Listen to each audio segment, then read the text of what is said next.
All right, Scum and Villainy, let's make some noise. Here comes Kevin Smith and Marc Bernardin, Batman Beyond.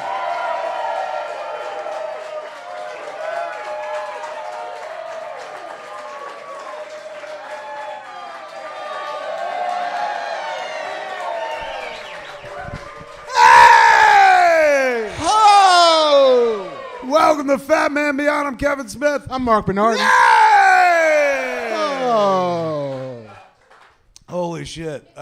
We were just in the back alley talking right before the show. And have you seen this meme that's going around the last few days since the Batman opened? Yeah. I guess somebody did the math on when Bruce Wayne's parents would have been killed. I bet it wasn't hard math, but they figured it out and shit. Did it take 3 hours to do that math? I guess. Basically, they were killed in our timeline in 2001. So there's a meme that's going around that says, you know, the Waynes were killed in 2001. That means they were killed leaving, and then you insert the title of a 2001 movie, and that's what they left fucking... you know, and got killed after watching. So I had a movie come out in 2001. And so my friend Vincent Pereira sent me the meme, and it said, like, you know, the Waynes were killed in 2001, leaving a movie. And that movie was Jay and Silent Bob Strike Back. And we were just talking in the alley, me, Mark, Nate, JC, about, like, the notion that if they left Jay and Silent Bob Strike Back, the family would have been horrified, having to, like, how do we explain this movie to fucking Bruce? And for, like, one golden moment, a young Bruce Wayne was skipping around going, I want to be a comedy filmmaker. And then, and he's like, fuck. Snoogan's dead. Snoogan! Oh, good Lord. Welcome, everybody. Before we dive into this week's show, just a shout out to a real-life fucking superhero. Captain Ukrainian is still fucking with us, man. President Zelensky is just fucking... He's dodging assassination attempts. I saw a fucking article the other day that, like, they tried to kill him 3 times in 2 days. I'm like, that is like 3 times more than anyone's ever tried to kill me, ever. Amazing. The dude continues to fight, and the entire country continues to fight. Astounding. So before we talk about fake heroes, let's just give it up for a real hero right now, man.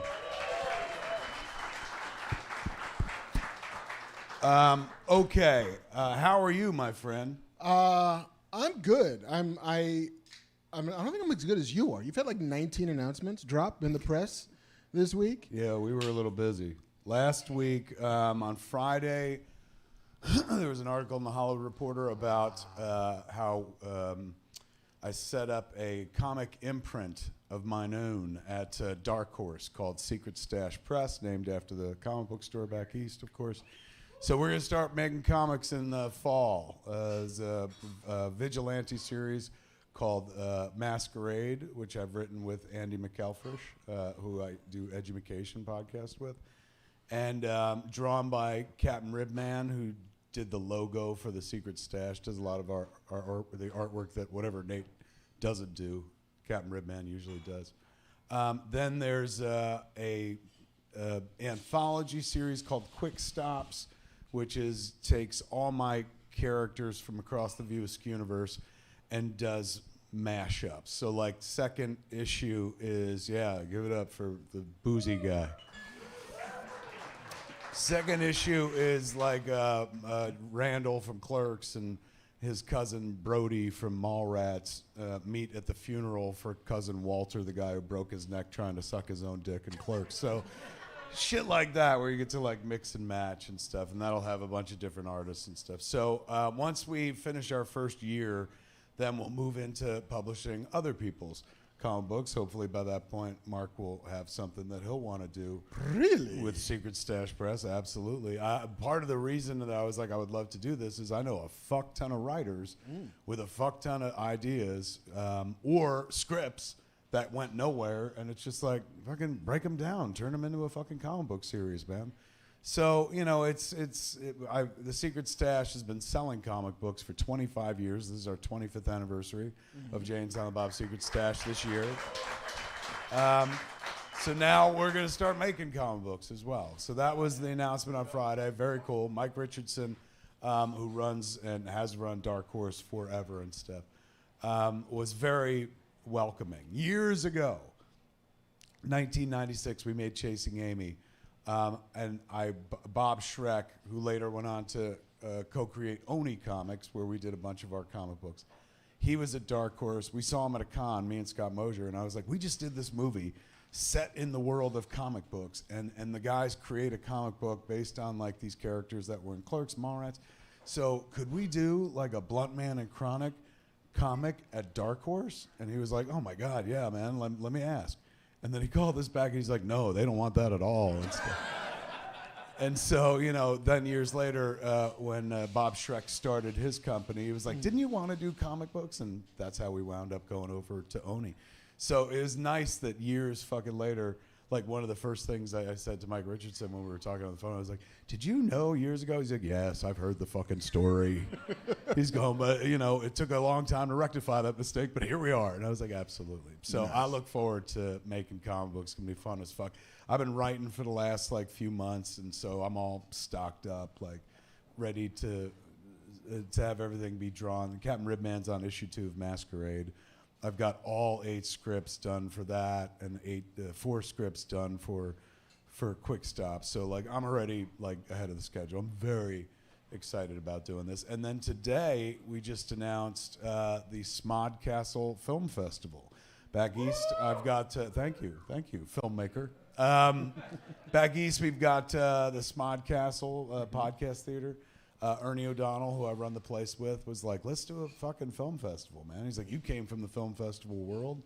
Let's help elevate somebody else. And I was fantastic. So we announced that today through Yahoo, and the submissions like started rolling in instantly. Ernie was updating me in real time. He's just like 15 submissions, 30 submissions, 100 fucking submissions and shit. So we'll be going through all those submissions, figuring out which movies get programmed. And then in August, we hold the first annual Smodcast Film Festival back east. So don't be surprised if I'm like, I need a judge. I thought you'd be like, I need a short because I'll have shit. one. Well, don't enter and compete and shit. I don't want to like judge your shit. Like you're doing it under a secret name. Just make like premiere it. Do like a backdoor premiere, which sounds way dirtier than I meant it, but that'd be kind of cool. Would you do that? Would you ever think about doing that? But see, I'm now taken with the idea of entering it, submitting it under a fake name, and then you not programming it, and then me being able to talk about it before an episode. I mean, remember that time you said no? I mean, I would to the movie you sunk money in. I would recognize it. I've seen it already. But I think it'd be cool. Maybe we can show it there. We'll talk about that later. In any event, yes, 2 big announcements this week. I was part of the news this week. News that's relevant to the interests of this show. So I was very happy about that. Indeed. What about you? What have you been up to? I think, you know how we often come here and we talk in like code words and very vaguely about shit they were working on? Fuck yeah. And people get frustrated by the fact that everything is something we can't talk about. Yeah. I do too. Yeah. I can talk about a thing. Oh, fuck. Yeah. That rarely happens. So last week I filed my writer's draft of an episode of a television program that will be called, I think, according to the trades, Batman the Caped Crusader.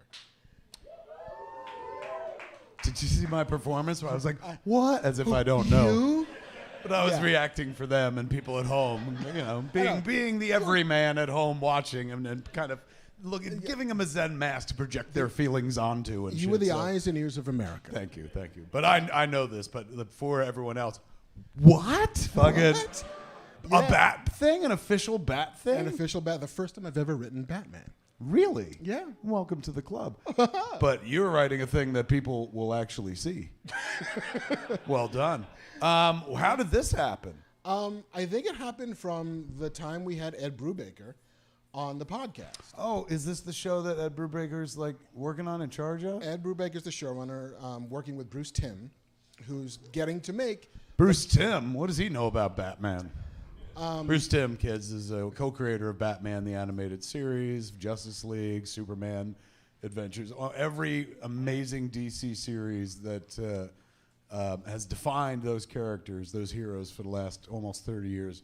Bruce Timm has had a hand in. Indeed. So he knows more about Batman. Co-creator of Harley Quinn, by the way. Yeah. But so Ed one day just fucking texted me and he's like, hey man, can you talk? Sure, Ed, happy to talk. And then an hour later, he was like, because Ed likes to talk. Because I think like he lives in Carmel and doesn't get a lot of human interaction, so he just wanted to talk. And he's like, hey, do you want to write an episode of this Batman show? Can you write an episode? And I said, yeah. Yes, I can. I think I'm free. Are you paying money? Not that that's important. He said, a little bit. And I said, fine. And then we talked a little bit more, and then he ran my name up a flagpole, which apparently there's lots of flagpoles at Warner Brothers and Bad Robot about the people that they want to be in business with. This is a Bad Robot joint? This is a Bad Robot jammy jam. So wow. J.J. jumping Reeves into D.C. and stuff. And he knows Matt Reeves. They go back, those two kids. Yeah, Matt Reeves was, he directed Cloverfield. Oh, is that right? Yeah. Huh. Take your word for it. There you go. So yeah, it's been a really fun dive into this particular version of Batman that I cannot talk very much about. Even though there are no NDAs, I'm pretty sure there's a batarang waiting for me if I say too much in public. But it's been a riot, and getting to be on Zoom calls with Bruce Timm, where he's giving you notes about things that Batman wouldn't do, is just fucking awesome. Did you get fucking yelled at like Batman does not eat pussy? I don't care what the internet says. I think he specifically said that he does. But yeah, Bruce occurs to me as the kind of guy who would be like, he totally eats pussy. No. Bruce Wayne eats pussy. Batman does not. Hold on. I'm trying to think if I agree with that or not. No. Because Bruce Wayne is the Mask, right? And so the Mask is the playboy. And what playboy cares about eating pussy, right? Like, generally, they care about themselves getting serviced. So Bruce Wayne, I'm sure he keeps the mask up for appearances and stuff, where he's just like, you're not going to come, only I'm going to come. But when he's Batman, that's when he cares. That's when he's about justice. So he's like, you're going to come first. No. Maybe I'll come later. Batman's about just us. He's not eating no pussy. This might be one of the reasons why Matt Reeves didn't ask me to write one of those episodes. So were you allowed to do, like, any villain you want, create a villain? Were there parameters? Are you allowed to talk about that? There was a very specific, like, here's the story that we want to tell. Here's the thing that we think you'd be great at. And I agreed with them because I wasn't going to be like, I don't want to do that. Give me the trampoline man. And they're like, that's not a villain. It's like, but it should be. He's bouncy. Let me tell you something. If you create Trampoline Man and they use it in one of those movies, like Matt Reeves does a dark version of Trampoline Man and shit, you make some of that Riddler money right there. Boing, motherfucker, boing. But yeah, there were definitely guidelines and like, here's the story. Don't stray too far, but within this plot, like, have a good time. Like, it's kind of invent and embellish and embroider and more M words. But yeah, just don't fuck it up and have fun. And I hope I didn't fuck it up. I'm supposed to get notes back next week, and I'll find out if I fucked it up or not. And has this been in the press or anything like that? Did you ask him, can I say something? I asked him, can I say that I wrote an episode? And they're like, yeah, we don't give a shit. But I can't say much more than has already been in the press, which is Bruce Timm and Ed Brubaker are making a Batman show called Batman the Caped Crusader. Do you get to see, character designs and shit early? I hope so. Oh, you haven't yet? I haven't yet. But At all? I've seen some things, but not for this episode. Do they have, like, when they send you an email, does it have a header at the top with the design of Batman or something? Yeah. Does it look cool? It does, yeah. Can you ask them to send me one? I'll see what I can do. Well, Hey, that's guys, fucking Kevin would dope, like a man. We sit letterhead. here every week and we're always like, man, you should fucking write some shit. Now you're writing some shit. Now Give we're it up writing for some Mark. shit. He's writing Batman.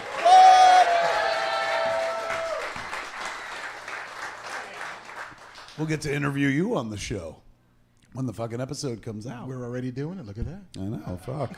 Practicing. And also this week, Star Trek Picard's second season premiered, for which I had a little thing to do with. I was a supervising producer on that season. I believe on Twitter I saw a screenshot of your credit. Yeah. Is that correct? That is. Did you put it up there or somebody else? I put one up because I wanted to take the perfect shot, but I've seen lots of other people post their versions of it, and it's always flattering. And that anybody recognizes my name anywhere is always mind-boggling to me. So It's not only do they recognize your name, but they're like actively rooting for you, which is always like charming and it's always weird nice. because none of them know me, and I'm an awful person. It was very, very nice to see. You're not connected to the show anymore, but you had a good time while you were there, right? I had a blast. I got to go to Starfleet. God, it seems like a million years ago that you worked on that show, and now it's finally fucking on. That's the weirdness of this job, man. Did you give that show up to do a different show, a cooler show? I gave that show up. Well, my contract had come to an end, and they asked me if I wanted to re-up, and I politely declined only because I'd gotten another job that I can't talk about yet. Right. I'm sorry. That's just the way this is going to go. And then got another job after that on a show that I can't even tell you that there was a show, because those people are fucking nuts about security. I'll react for the internet. Wonder who? But I fucking know exactly what he's talking about.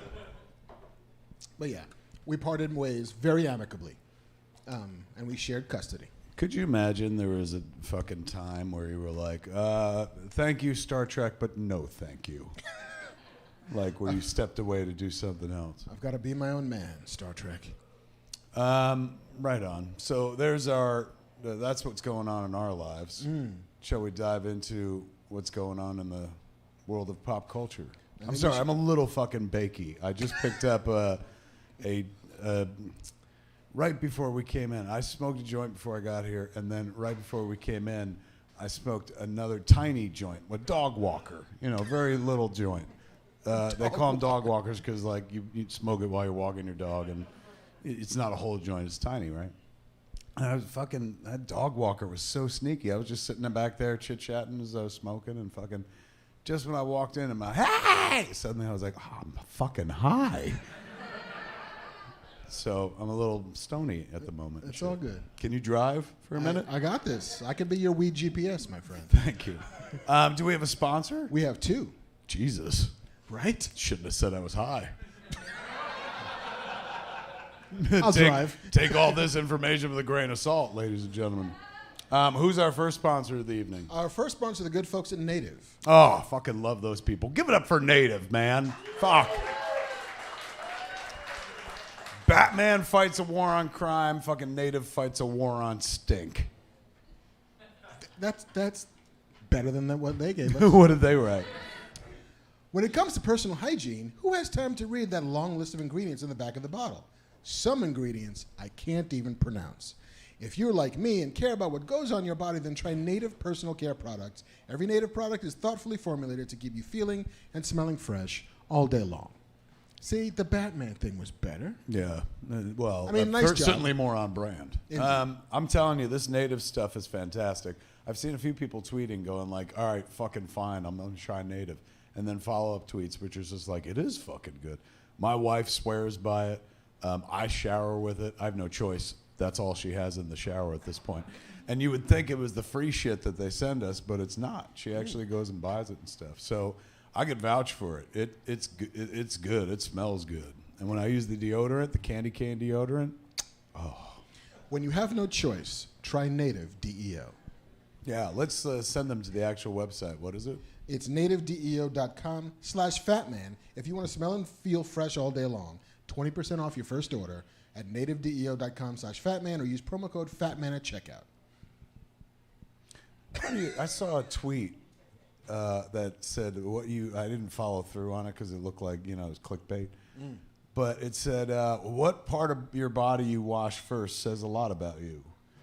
What part of your body do you wash first when you get in the shower? You got your native. You got a fucking palm full of native.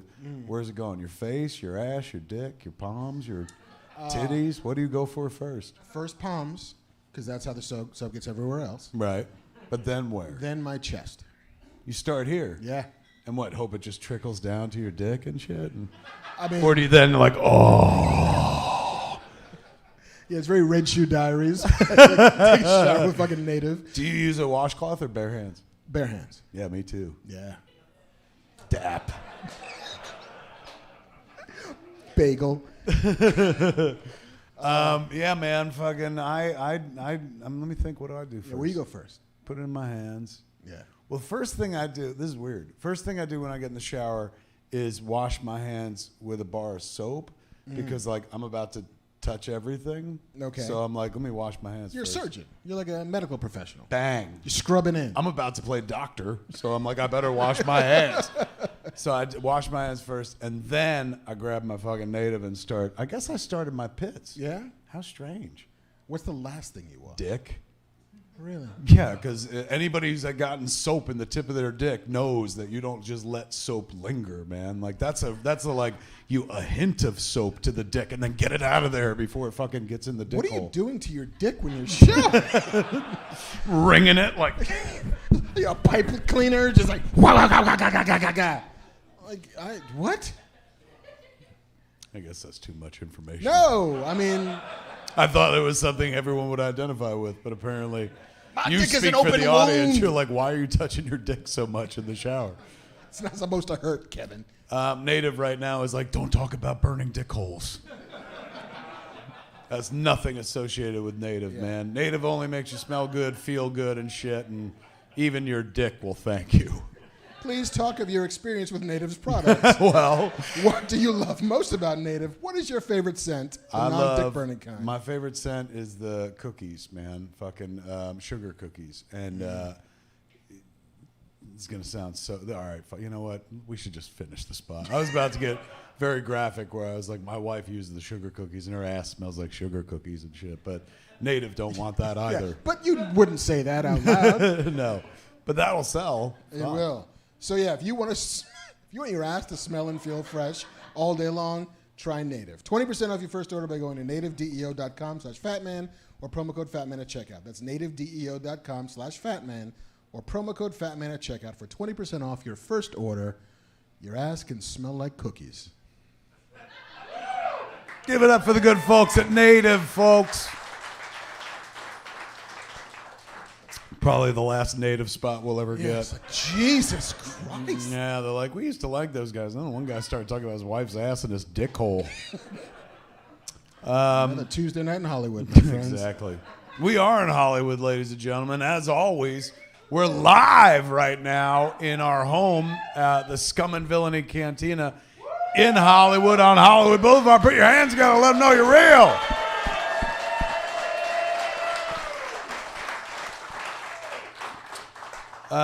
JC, the proprietor of this here bar, a.k.a. Banff Man, how goes business, man? Pandemic over as far as the bar is concerned? Banff. Hey, it's yes. Banff Man. Give it up for him, ladies and gentlemen.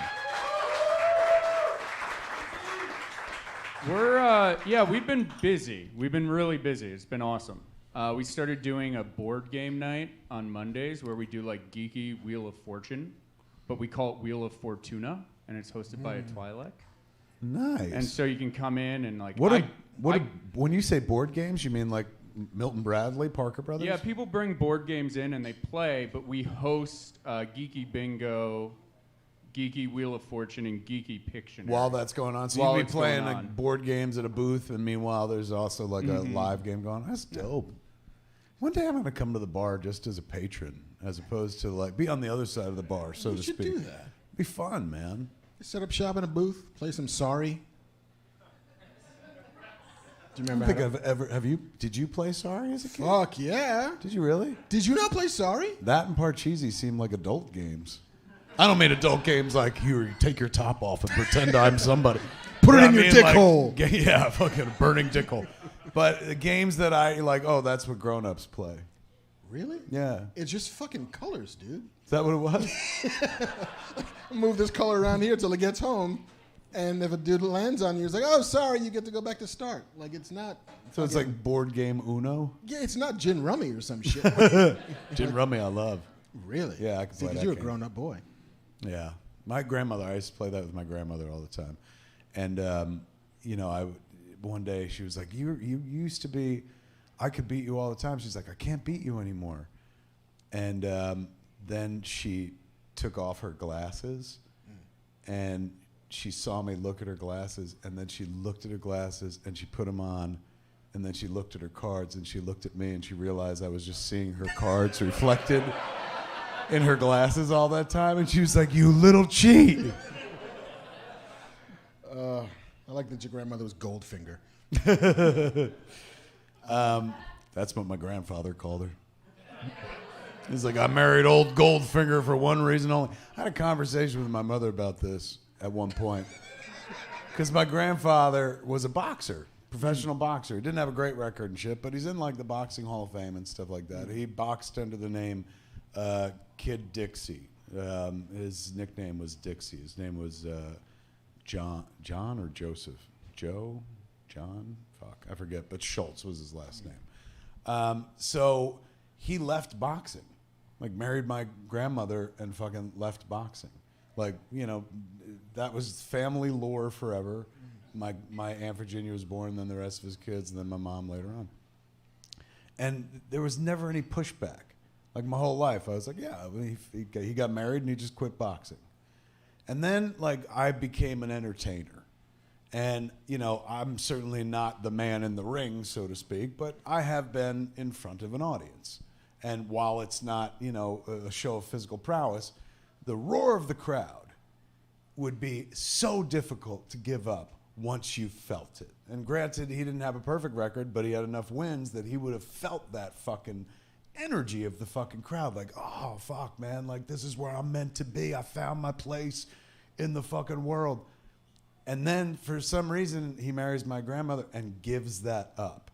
And later in life, like, I questioned that. Like, I was asking my mom, I was like, how could that be? And she was like, well, you fell in love with your grandmother, and your grandmother wanted to have a family. I was like, yeah, bullshit, man. I was like, fucking, like, my wife wants to do shit, but, like, I'm on my journey most of the time, so, like, fucking, like, nothing's gonna take me off my fucking path. And, like, if my wife was like, I don't want you to go on stage anymore, I'd be like, well, then you gotta find a way to make me feel as good as 1,000 strangers do. You know how to do that, So I didn't comprehend at a certain point.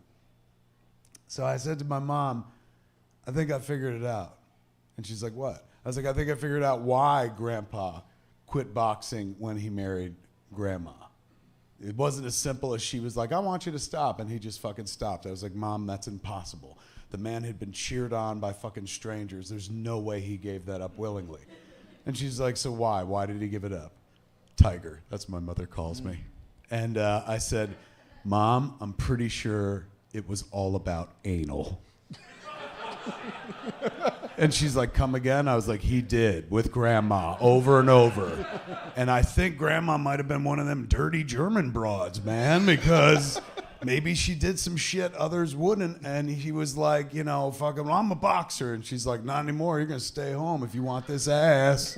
And he was like, ooh. And he fucking hung up the gloves because he just wanted it so badly. And my mother was just like, those are my parents you're talking about.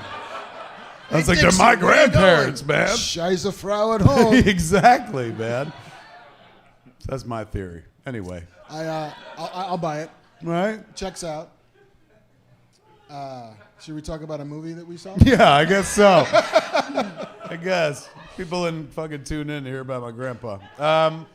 We saw The Batman, ladies and gentlemen, as I'm sure did most of the world. Although I just went to the weed store tonight, I Lifted is my favorite weed store, and the guy Mikey who works there, he was like, "What are you doing tonight?" I was like, we're going to do a live show." And he goes, "Where?" I was like, "Scum and Villainy Cantina." He's like, "What's it called?" It's Fat Man Beyond. He goes, "What do you do?"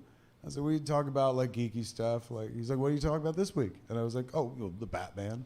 And he goes, "That come out?" And I was like, "Holy shit, Mikey. Yeah, it made like fucking all the money in the world, man." He's going, "Gotta check that out." And I'm like, that's so strange to encounter. Like, I live in a world where everybody's like, I'll step on your neck to see it. And there's still some people out there being like, no shit, a new Batman movie? Go figure. So it astonishes you that a dude who works at a weed store doesn't care much that there's a new Batman movie out. I don't know. I'm a weed store patron, and all I cared about was this fucking Batman movie coming out. Yeah, but he's not just a client. He's the president of that club. It was, for those, anybody here not see the Batman? Just put your hands together real quick. All right. I mean, kids, Sorry. Yeah, we're going to have to spoil the fuck out of this. Anybody at home, look, we waited, considering, like, we saw it earlier. Tuesday. Yeah. We saw it a week ago. Thanks to Claire Bateman King, who took us to the Chinese theater. Me and Mark and Ralph went and sat in the fucking balcony at the Chinese, man. Balcony. It's a secret balcony where like Sid Groman had, like the guy who started it, Groman's Chinese Theater, where he'd have his private parties and shit like that. And we met some of the TCL people, TCL Chinese Theater, and got to sit in this fucking sweet balcony where you're literally looking at the fucking chandelier, man. It's killer. Best possible way to see it because it's an IMAX venue. Mm-hmm. Then I saw it the very next day, thanks to our good friend Brett Deacon, who works at 40X. He set up a fucking 40X screening for us to go watch. So we saw it with those fucking chairs that mimic everything that's going on in the movie, which during the car chase was fucking nuts, but for most of the time was just kind of this. He's like, he's reaching for a clue, and it takes like 10 minutes for him to get a clue. There was a lot of chair floating and shit. But 40X also like does atmosphere. Yeah. So like it does rain. And I don't know if you've seen this movie, but there's a fuck ton of rain, man. I think the New York Times fucking review headline was "Who'll Stop the Wayne," which I thought was funny. A lot of fucking rain. So as we were sitting there watching the movie in 40X, like it's shooting fucking water in your face. It was dope and stuff. Yeah. I hope you didn't wash your dick in the 40s. Yes. One could have taken a shower. So I saw it twice back to back before it opened. And it was hard for us to not talk about it, but we assumed most people would be seeing it on Friday or this weekend and stuff. And then we gave them an extra day. So it's Tuesday. If you haven't seen it yet, where the fuck are your priorities? So yeah, we are going to spoil it, kids. So if you don't want it spoiled, don't tune out or cover your ears or go outside or grab a smoke for the next hour. And because we're going to dive into the Batman, ladies and gentlemen. Bam. Oh, Banff Man is here to interrupt the Batman. What's up? So I had like the equivalent of a Twitter rubbing salt in the wound, where you guys had tweeted a picture from behind of Three Shadows, which was like, guess who's seeing the Batman early? And my ats on Twitter just blew up because everybody's like, oh, it's Kevin, Mark, and JC for like 3 days. And I didn't get to go because Jen, my fiance, had fallen and hit her face. Yes. And I was like, I can continue to have a partner in life, or I can go see Batman. And so I chose the former. Smart call. I just imagine that you stayed home going, why do we fold, Jen? So we can get back up again. Oh my God. Wrong one. So then Andrew texted me last night, and he was like, I'm going to go see Batman before it gets spoiled. Do you want to go? And I was like, I can't go and see a 3-hour movie at 10 o'clock at night. Like, The fuck happened to you? So my response was, I said, I'm guessing Batman does some detective stuff, makes a mistake, learns a lesson and puts the bad guys in jail. And Andrew goes, "Did you write that movie?" So, you know. Give it up for Andrew, man. Andrew in the fucking booth who makes it all happen. And also, you're wrong, Andrew. You want to go first? Sorry. Mine's going to be long-winded. All right. I guess I will start with, I've seen it twice now. Yeah. I saw it once in the Chinese, and then once I went opening night. I went Friday night. And there is some stuff that I actually do love about this movie. And I know it feels like it's a disclaimer, because y'all know who I am by this point, right? Like it's not really that much of a surprise. I would say there were a lot of fucking tweets I saw all week of people going like, I know what you think, Kevin, but I can't wait to see what Mark says. I think my headline is, we seem to now be hopefully at the end of the road of what if Batman was real. Because for me, the more real Batman is, the less interested I am in him. Because he's not, in this movie specifically, there is nothing special about Batman. He's just a guy in body armor who can fight kind of okay, who drives a muscle car that's got too much muscle for him, who solves really simple riddles and doesn't catch any of the bad guys. I gotta tell you, when we were watching the movie for the first time, and the first fucking clue is revealed, or in the card where he's like, "What does a dead man do? What does a lying man do when he's dead?" Yeah. And instantly, I turned to fucking Mark and I was like, "He lies still." And I felt smarter than the Batman. Because it took the world's greatest detective another 20 seconds to fucking figure that shit out. What is blind and denied and blah, blah. It's like, justice! Yeah. Come on. No, he didn't say that. He goes, "The answer is justice." Yeah. All proper and shit, as All if he was proper on shit. Jeopardy. Yeah. And this is a movie in which Batman knocks on doors. Crime doors. Right? There's criminals back there doing criminal shit. And he's like, "Can I come in? I'm sad Batman, please. I'd like to punch some faces, please." And then they open the door, and then he beats a bunch of people up, and then he comes back again and knocks on the door again. It's like, what is I took that as Matt Reeves being like, "All right, let's just acknowledge how ridiculous this concept is," because he shows up, knocks at the door, dressed as Batman. He's like, "Do you know who I am?" And they're like, "Yeah, motherfucker," and they give him a hard time. Which, why would you ever? Just fuck. If you know who he is, fucking step aside, you idiot. But instead, they fucking get mouthy and they fuck around and find out and shit. But then later on, he comes to the same fucking door, same fucking club, same fucking knock, but now he's Bruce Wayne, and in the same voice goes, "Do you know who I am?" And they're like, "Hey, fucking Bruce!" So stoked to see him. I wished he had changed his voice a little bit for that reason alone. Because, if I'm at the door, if I'm one of those twins at the door, and that dude comes back and then says it, it definitely jogs my memory. And all I do is this and say it again. And then I'm like, "I fucking knew it!" You got a real jawline, buddy. I bet you're that guy. But back to you, sorry. Yeah, and I love that it was a detective story. Yeah. I mean, that is the one thing that has not been a part of the Batman cinematic mythos is I'm solving fucking crimes.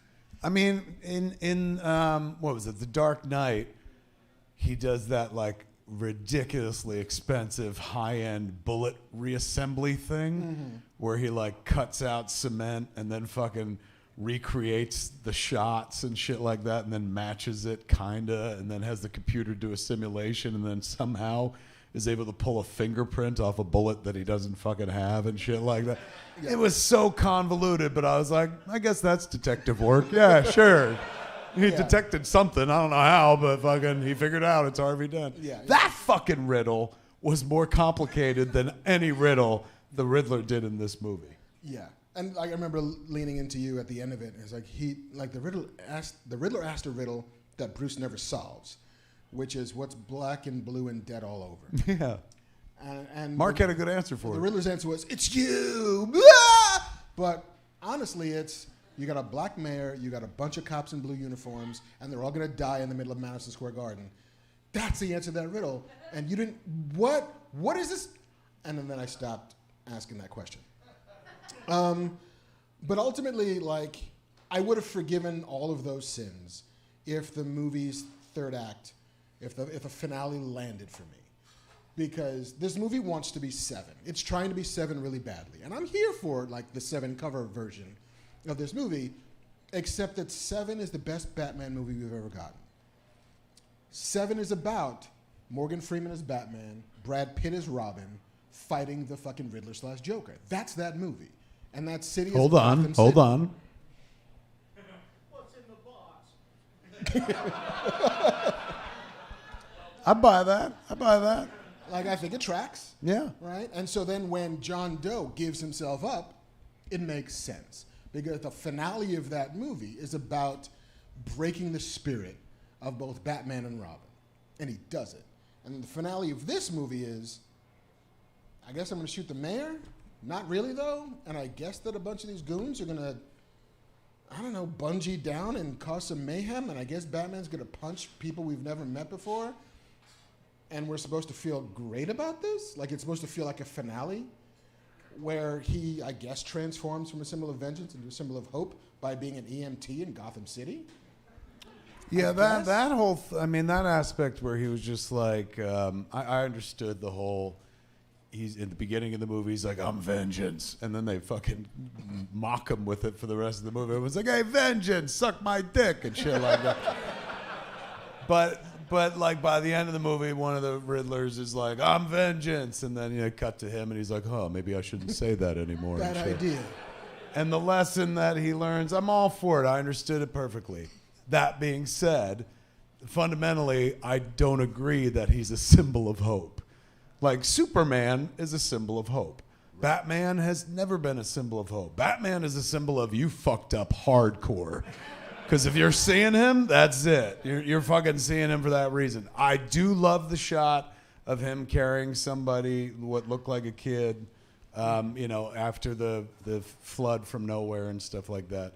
Like, I do love the notion of Batman holding a kid, particularly because of his tie to childhood trauma. Mm-hmm. But that being said, like, to me, Batman is most effective when he's like the Dark Avenger in the shadows. I ain't bitching. I do love the fact that, like, he was in the light so much in this movie and that he was just Batman through most of the movie, and he'll stand around cops as Batman. It's so weird, though. Because I know, because if I was the cop, I'd be like, that's Bruce Wayne. And even if you don't do that, like, he just punches people for fun, I guess? Yeah. Maybe we should arrest him, possibly for lots of assault and battery? I love that, though. I do love, like, that was straight out the comics, man, when, like, Batman walks in and they're all like, fucking, Jim, what are you doing?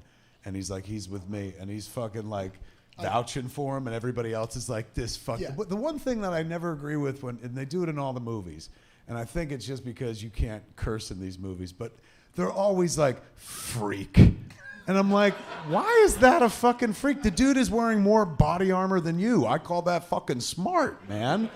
Like, it's not freak. It's, if anything, it's just like fucking spoiled or something like that. But it's not really freakish, They're both on the same side. They're both like fighting bad guys. Just he wears the mask. That's about it. But I think like that's the problem when you make it real, because then he looks ridiculous. Because then it's, why do you need the bat wings? Why, if you're not about inspiring fear, which clearly you're not really, because nobody seems afraid of you, then why the bat thing? Why not just a fucking helmet? Why not no cape? Why, like, because capes are stupid. No capes! Like, all of that makes sense, except for like the idea of I need to be theatrical. Because if he takes off the mask, Mark, he's just fucking Reacher at that point, right? Like, yeah, be Reacher. Like, look, we would all like to be Reacher, but because you know what doesn't happen to Reacher? He doesn't get fucking sucker punched by street thugs on a subway platform. I love that though. I love that he gets Batman getting his ass kicked. He's always got to. He's always got to take a punch. He doesn't get his ass kicked, but he always has to fucking take a punch. Every Batman takes a punch. Remember fucking Batfleck got stabbed in the fucking shoulder? He's like, ah! And then he pulls it out and fucking re-stabs the other guy. That was fucking metal as shit, man. Yeah. But somebody always gets a punch. Remember in The Dark Knight, fucking like the one Joker pushes the one clown at him and he fucking gets a lucky punch right in fucking Batman's chin, and you're like, holy shit. Even that guy? But you get one lucky punch. I mean, This just think Batman? about it. For all the people that dude's taken on, to get hit once or twice is pretty. Like, you gotta throw in a world where you're going like, this is realistic. And I saw a tweet which I think really described the movie quite well. Sometimes the words of somebody else will do it, and I wish I remember who wrote it. But their theory was Chris Nolan put Batman in the real world. Matt Reeves made Batman's world real. Let that track for a minute. Do you agree? Oh yeah, no, it makes sense. I'm just saying I don't like it. Yeah. But I mean, it's just like Nolan was like the first one who's like, what if this shit was real? Like, what if we shot it in Chicago, not on a fucking soundstage? What if we just made it like this shit exists in the real world? When I saw Batman Begins, my takeaway review was, oh my God, they made Batman as if it was a cop movie. Like, this is just a cop movie, and he just happens to have a cape and a mask. That's it. Because it was such a realistic approach. This, Thank you. I felt was very much in the vein of Chris Nolan trying to be like, yeah, man, let's keep this shit real. But that tweet, I thought, summed it up better, which was like, he didn't try to make it as real as much as he tries to make the world of Batman real, like even down to the villains and stuff like that. Which, I guess you're right. The how much more real can it fucking get? Like, sooner or later he'll just lose the mask because that wouldn't be real. But you need some injection of unreality, otherwise it's like, where's the fucking fun? Like, that's what to me the mask is about. It takes it into the realm of fucking fantasy, because generally speaking, people don't wear fucking masks, which when they go fucking fight crime, which they should. Like, and not to protect somebody's identity, but just a fucking face shield and shit. Which they do. Like, riot cops wear fucking masks. Like, we've seen what militarized police look like. Yeah. And they are not very far from what Batman is. And that was my point. The only difference, he's not wearing hockey pads. This fucking new Batman is wearing hockey pads. Yeah. And a Batarang that does a thing once. He pulls it out. Yeah, it's an X-Acto knife and shit. Pulls it out Yeah, twice. I'm sorry. But I think, like, and again, if the last part of that movie, last chunk of that movie worked for me emotionally, I could forgive so much more. But it functionally, for the first 2 hours of that film, and it should not need to be 3 hours, he's just a cop. He's just a guy in a case. And it's abstract for him. It doesn't mean anything to him other than it seems like people are dying, and I guess the police are upset. And he never stops anybody from dying because they just keep dying. But he's never emotionally engaged with what's happening until I saw the boy at the funeral and I feel bad for him. But I didn't stop anybody from killing his parents. I never did the thing that I thought I was going to do, which is ever have anybody feel this way again. And so what I was hoping for, and they seem to kind of toe up to it, is this is about privilege. And so the people in Gotham who have privilege are the ones who are being attacked. And it only becomes personal once it becomes about his dad. But it could have been personal much earlier. It could have been like, because I don't give a shit about the mayor or the police chief or whomever else. Like, but if you told me that the founding families of Gotham were all being wiped out by the Riddler, and Thomas Wayne and his son Bruce were next on the list, and so he had to be Bruce Wayne for a second. Like, the duality of Bruce Wayne and Batman is what makes me excited about Batman. And when Robert Pattinson got cast, it was like, oh, Batman could kind of be anybody in that suit. I want to see his Bruce Wayne. And I never saw his Bruce Wayne because the movie was resolved and we were just going to be in Batman's POV, which is a choice. And I can respect the choice. But for me, a Batman story isn't really a Batman story unless you get both. Unless you get both in equal measure. And so for a guy who rejects the riches of his family and the privilege that he had, to have to accept it and pretend to live in it, to smoke out a bad guy, like, all right, I'll watch that, because now it's about him. It's not about other people. So I saw a tweet where somebody was like, "Not enough Bruce Wayne," and then the person responded, said, "Well, that's the point of the whole fucking movie. There's not enough Bruce Wayne. He hasn't learned to be Bruce Wayne yet. All he does is wants to be Batman." And I was like, "Oh, all right." Like, I wish they would have said that in the movie, but I guess I'll buy that. Like, that's pretty. Yeah. That's a pretty on point theory. Have his emotional arc at the end of the movie not be, I need to be a symbol of hope and help carry people out of burning buildings, but I need to be fucking Bruce Wayne. I need to stand next to this mayor and say, I am going to live up to what my father hoped to do, which is help breathe new life into this city. I'm going to assume the mantle fund or whatever of both parts of my heritage. I'm going to both be the Dark Avenger and be Gotham's son. Mm. And then you get to have the full circle of it. You get for him to have to realize that Bruce Wayne is necessary. It's a mask I have to wear for the days that I can't be fucking Batman, because Batman can't actually do everything. There's a moment where he gets into it with Alfred. He gets into it with Alfred quite a bit in this movie. Always fucking henpecking at him and shit. But Alfred's like, you got to keep up appearances. You wear these Wayne cufflinks.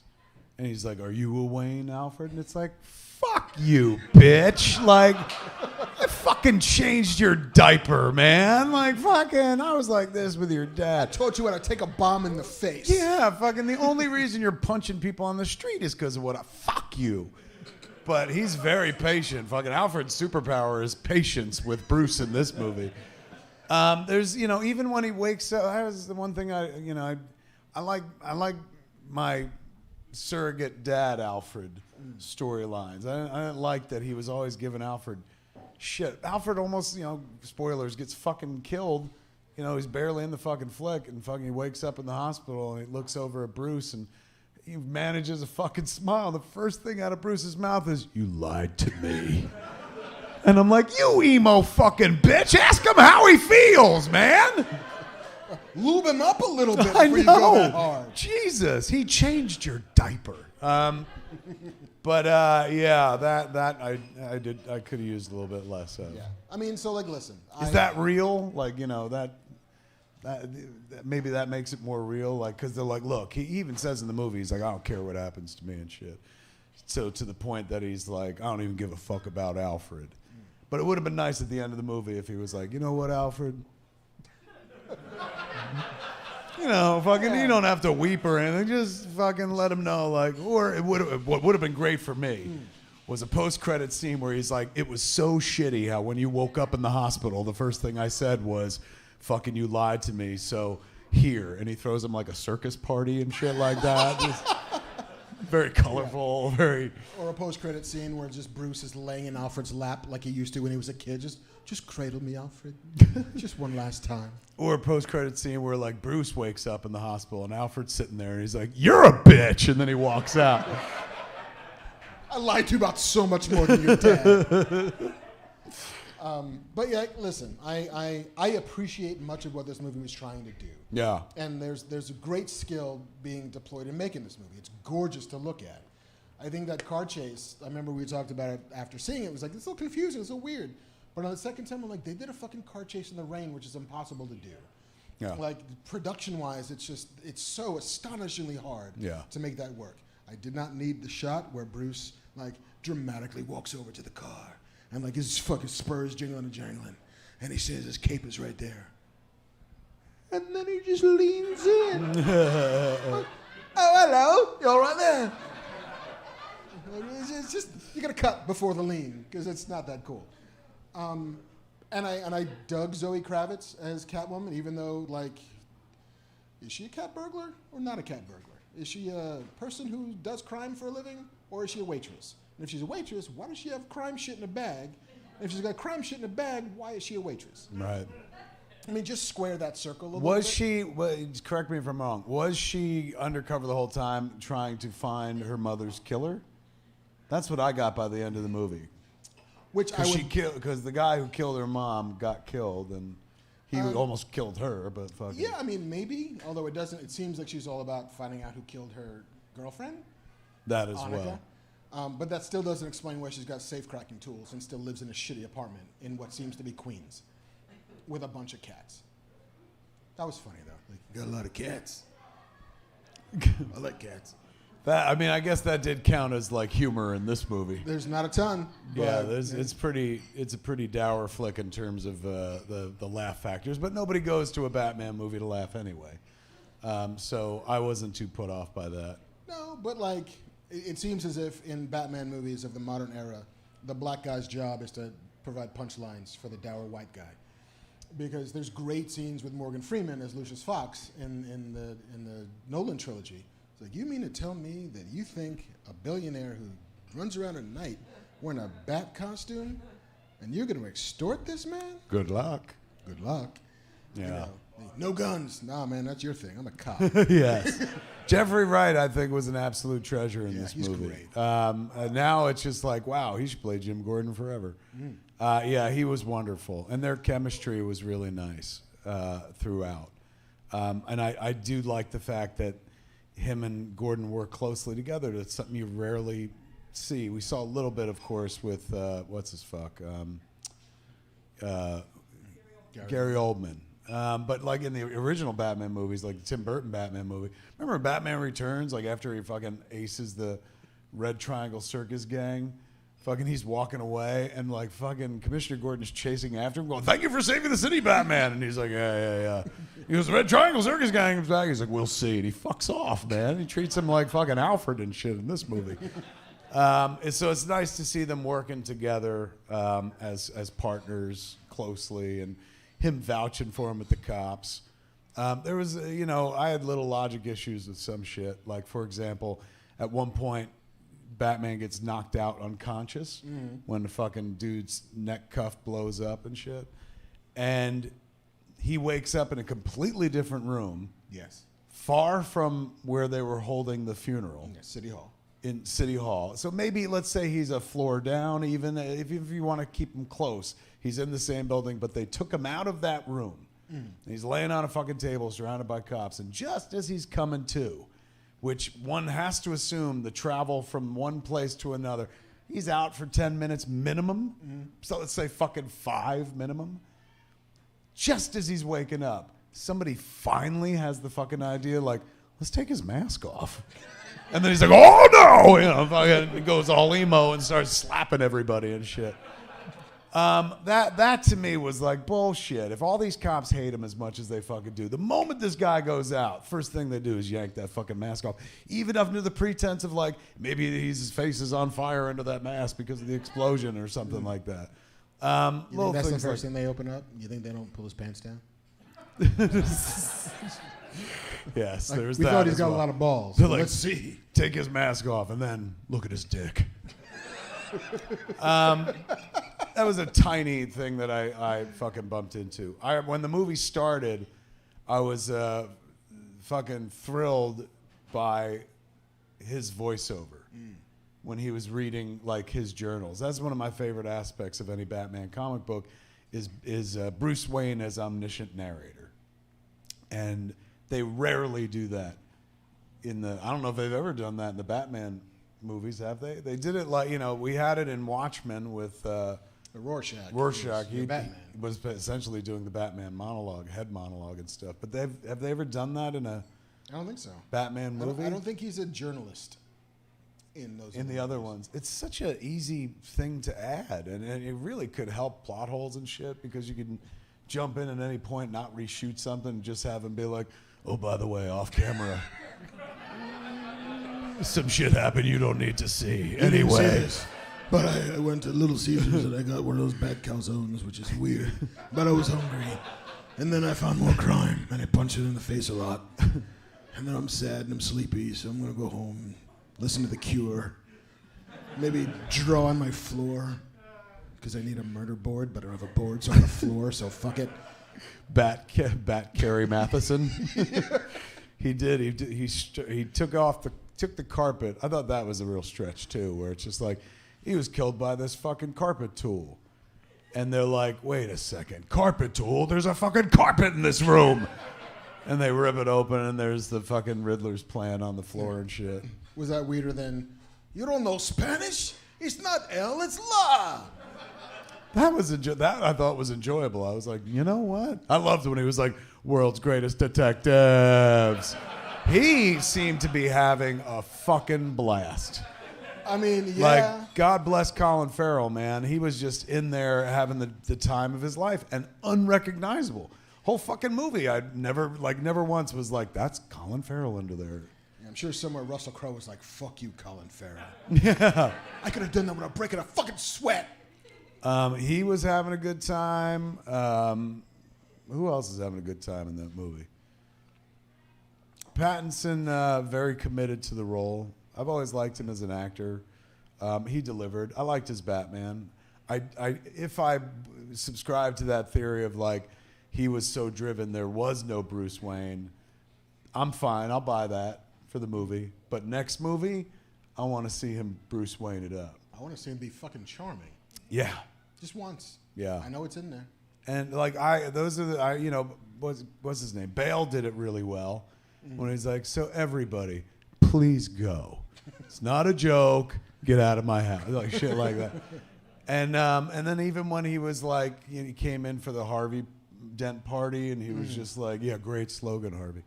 Like he was, or when he was like, I'm buying the rest of the hotel. Yeah. He was able to pull off like Bruce Wayne, effete asshole, really well. I thought Ben did a wonderful job as drunk Playboy Ben Affleck, Bruce Wayne. Oops. Freudian slip.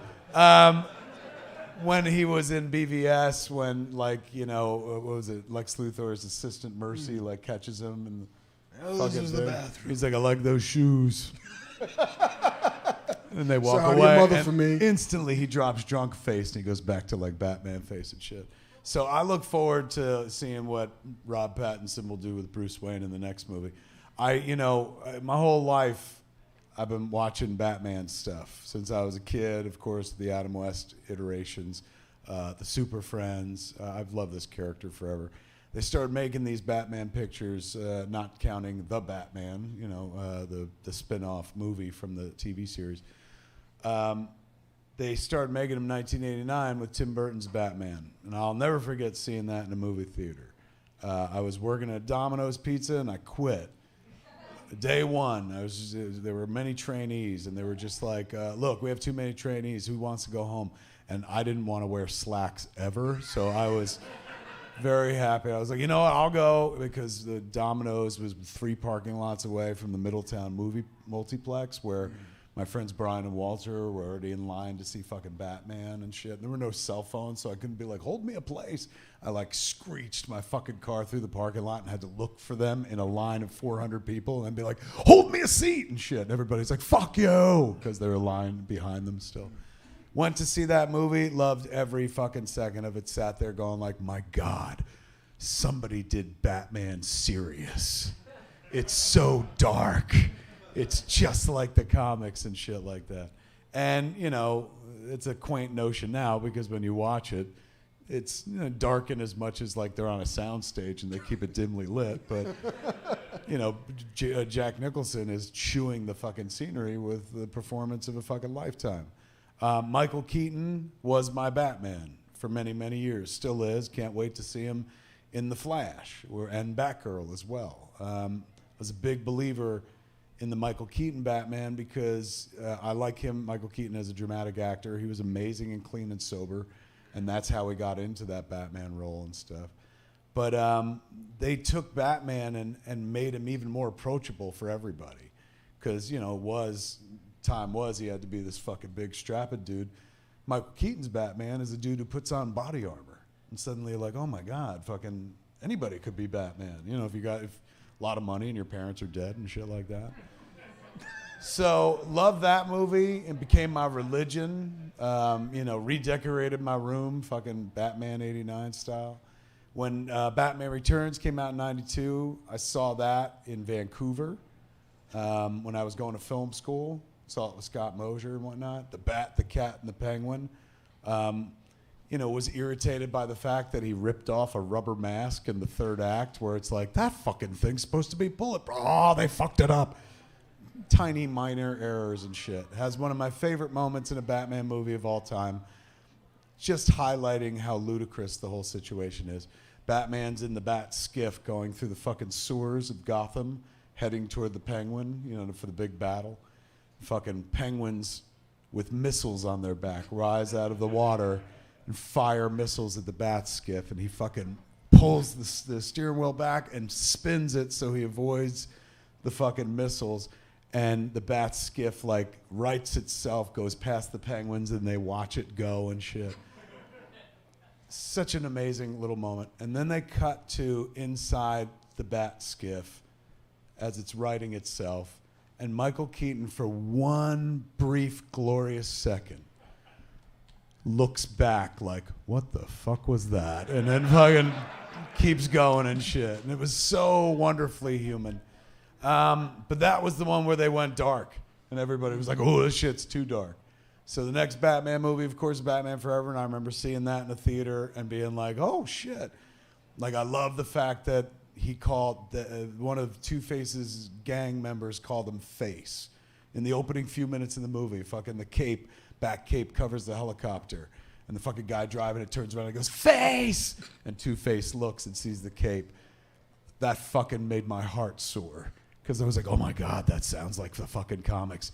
And then when fucking Val Kilmer like headbutts the windshield and fucking goes, you need help, Harvey. It was like, oh, he called fucking Two-Face Harvey. Like, this is fucking insane. And then it became the Jim Carrey show. And it totally enjoyable, Riddler movie and stuff. But, you know, you could see, you get into a third act where it's like, wow, the third act is more like the old Batman TV show, with a fucking death trap and shit like that. I'm sure that means nothing. And then Batman and Robin happens a few years later, and it's just Batman the TV show. They've gone full circle and taken it right back to that, including Dutch tilts and fucking puns galore and stuff. And it was like watching your hero die in real time. You know? You're like, I didn't think anything could kill the Batman, but something fucking did. And then Batman went away for a red hot minute, although we did have Batman Mask of the Phantasm in there as well, which was an amazing Batman movie, and I saw that in the theater by myself. It came out like Christmas Day, yeah. Mm-hmm. A lot of people were with their families. I was like, I'm with my father. Batman Begins comes out, and I go see the movie, and like I said before, I'm like, Jesus, man, it's like somebody did it Batman real serious. Like, fucking did it as if it's like a cop movie, as if it happens in the real world. This is fucked up. This is, there's nothing, there's not even a soundstage. Everything about this is new and different. But I didn't I wasn't in love with Batman Begins. I respected Batman Begins, respected the shit out of it, and was happy that somebody was doing the character the way I always dreamed they'd do the character.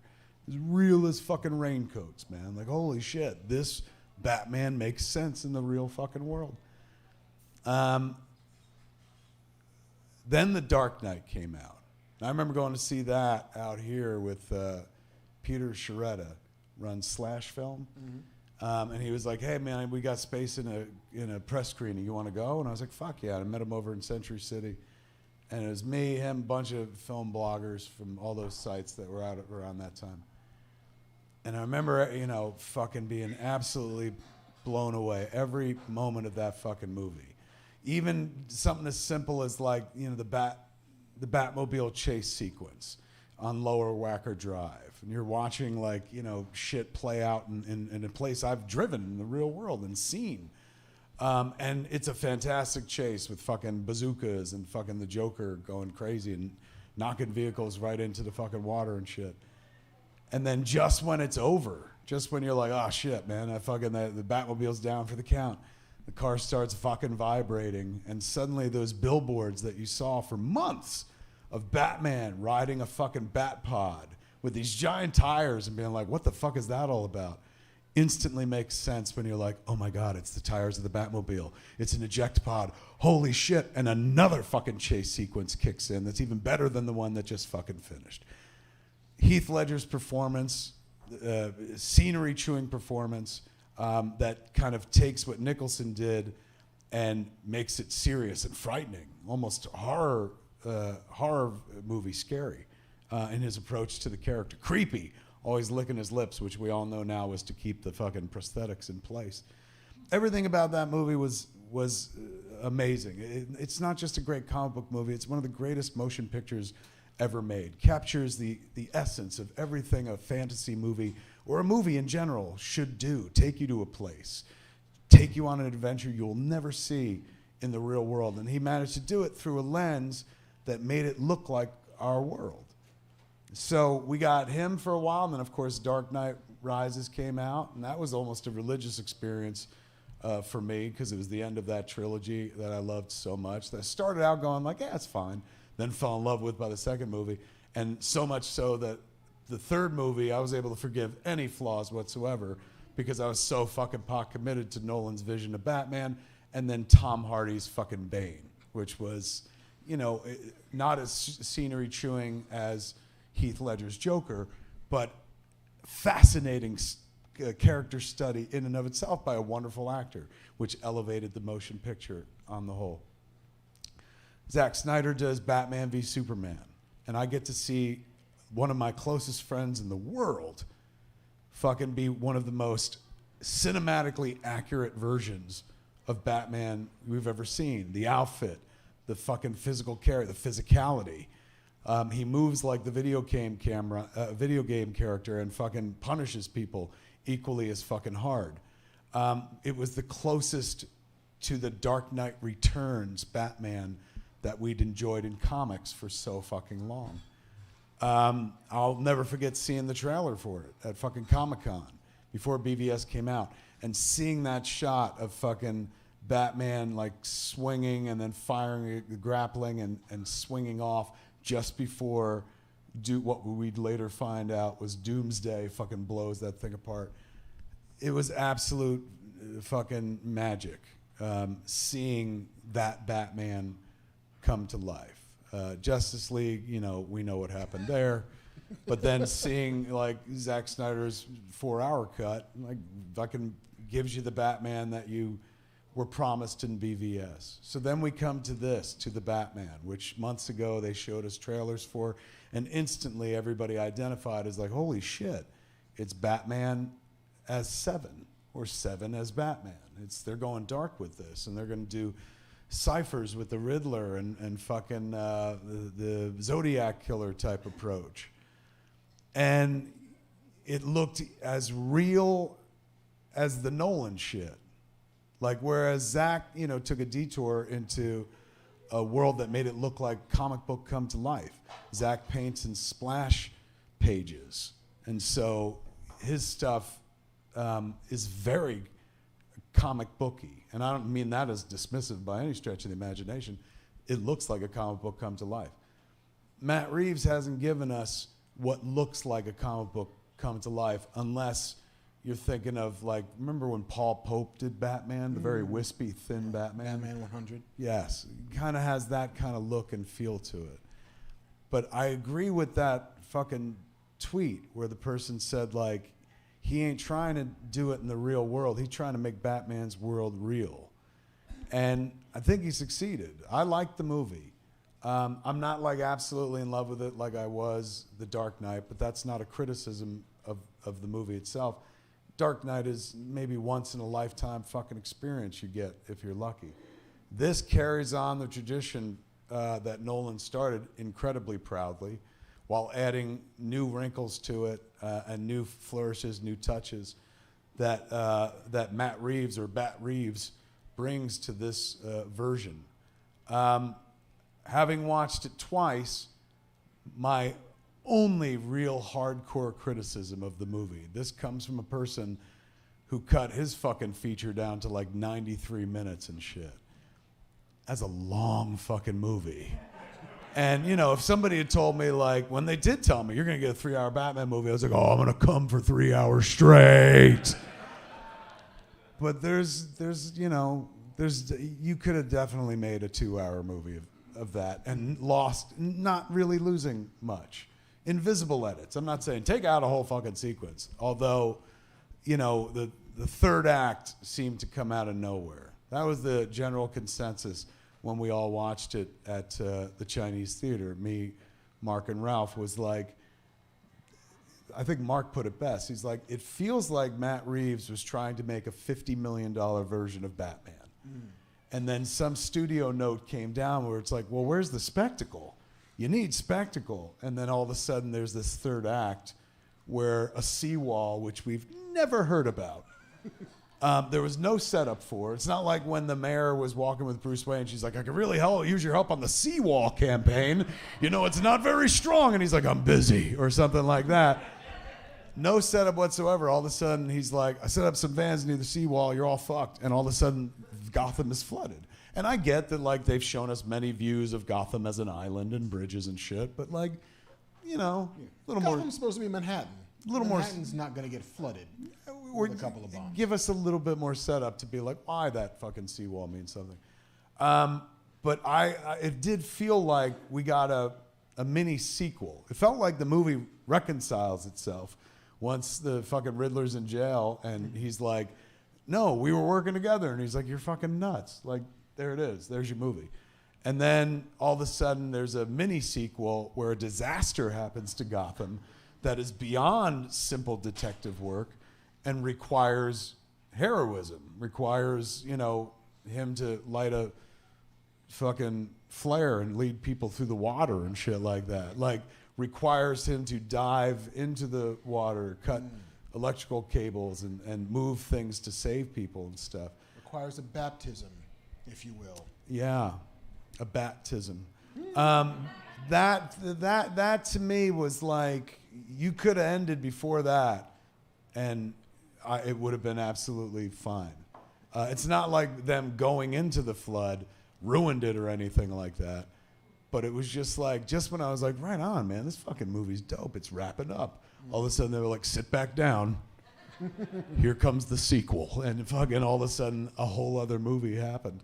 So no complaints there. You know, fucking all anyone ever wants is, you know, fucking, I want to see my money's worth and shit. And this fucking movie gives you your money's worth. Even if you went to see it at AMC and they charged you $2 more and shit, this movie definitely gives you its fucking money's worth.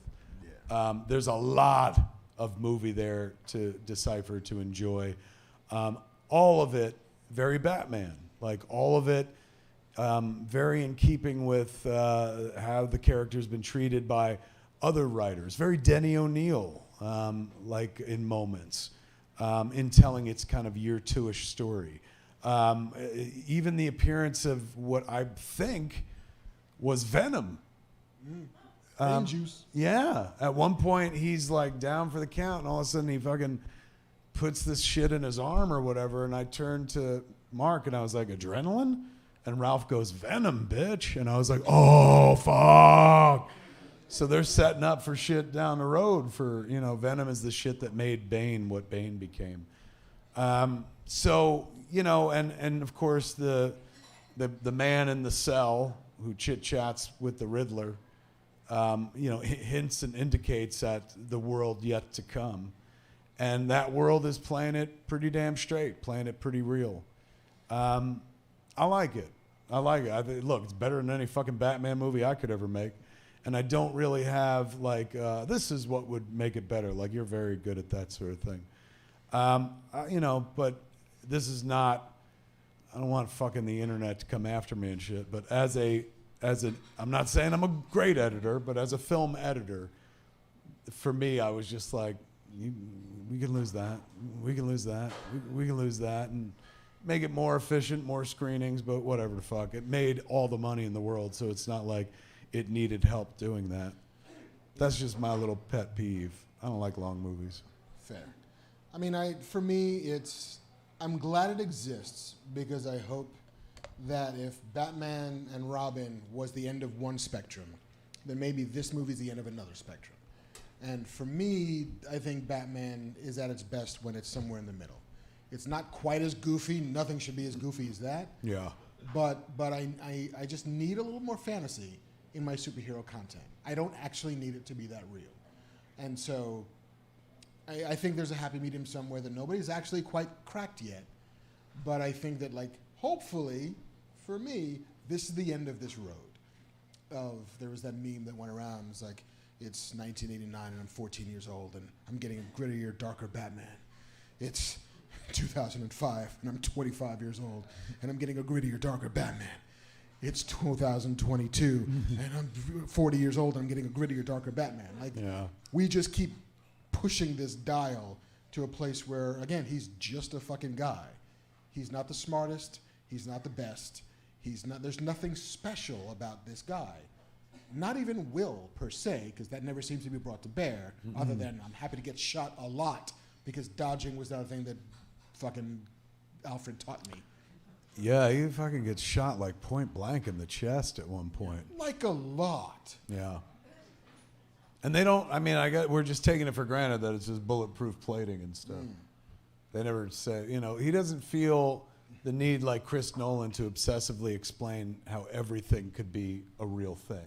Right. Like, he was always like, see this? Fucking this does this because that's what would happen in the real fucking world, bitch. Like fucking, but this one, they just didn't necessarily feel the need to explain their science. And I'm so fucking happy that Pearls never made an appearance in this movie. Yeah.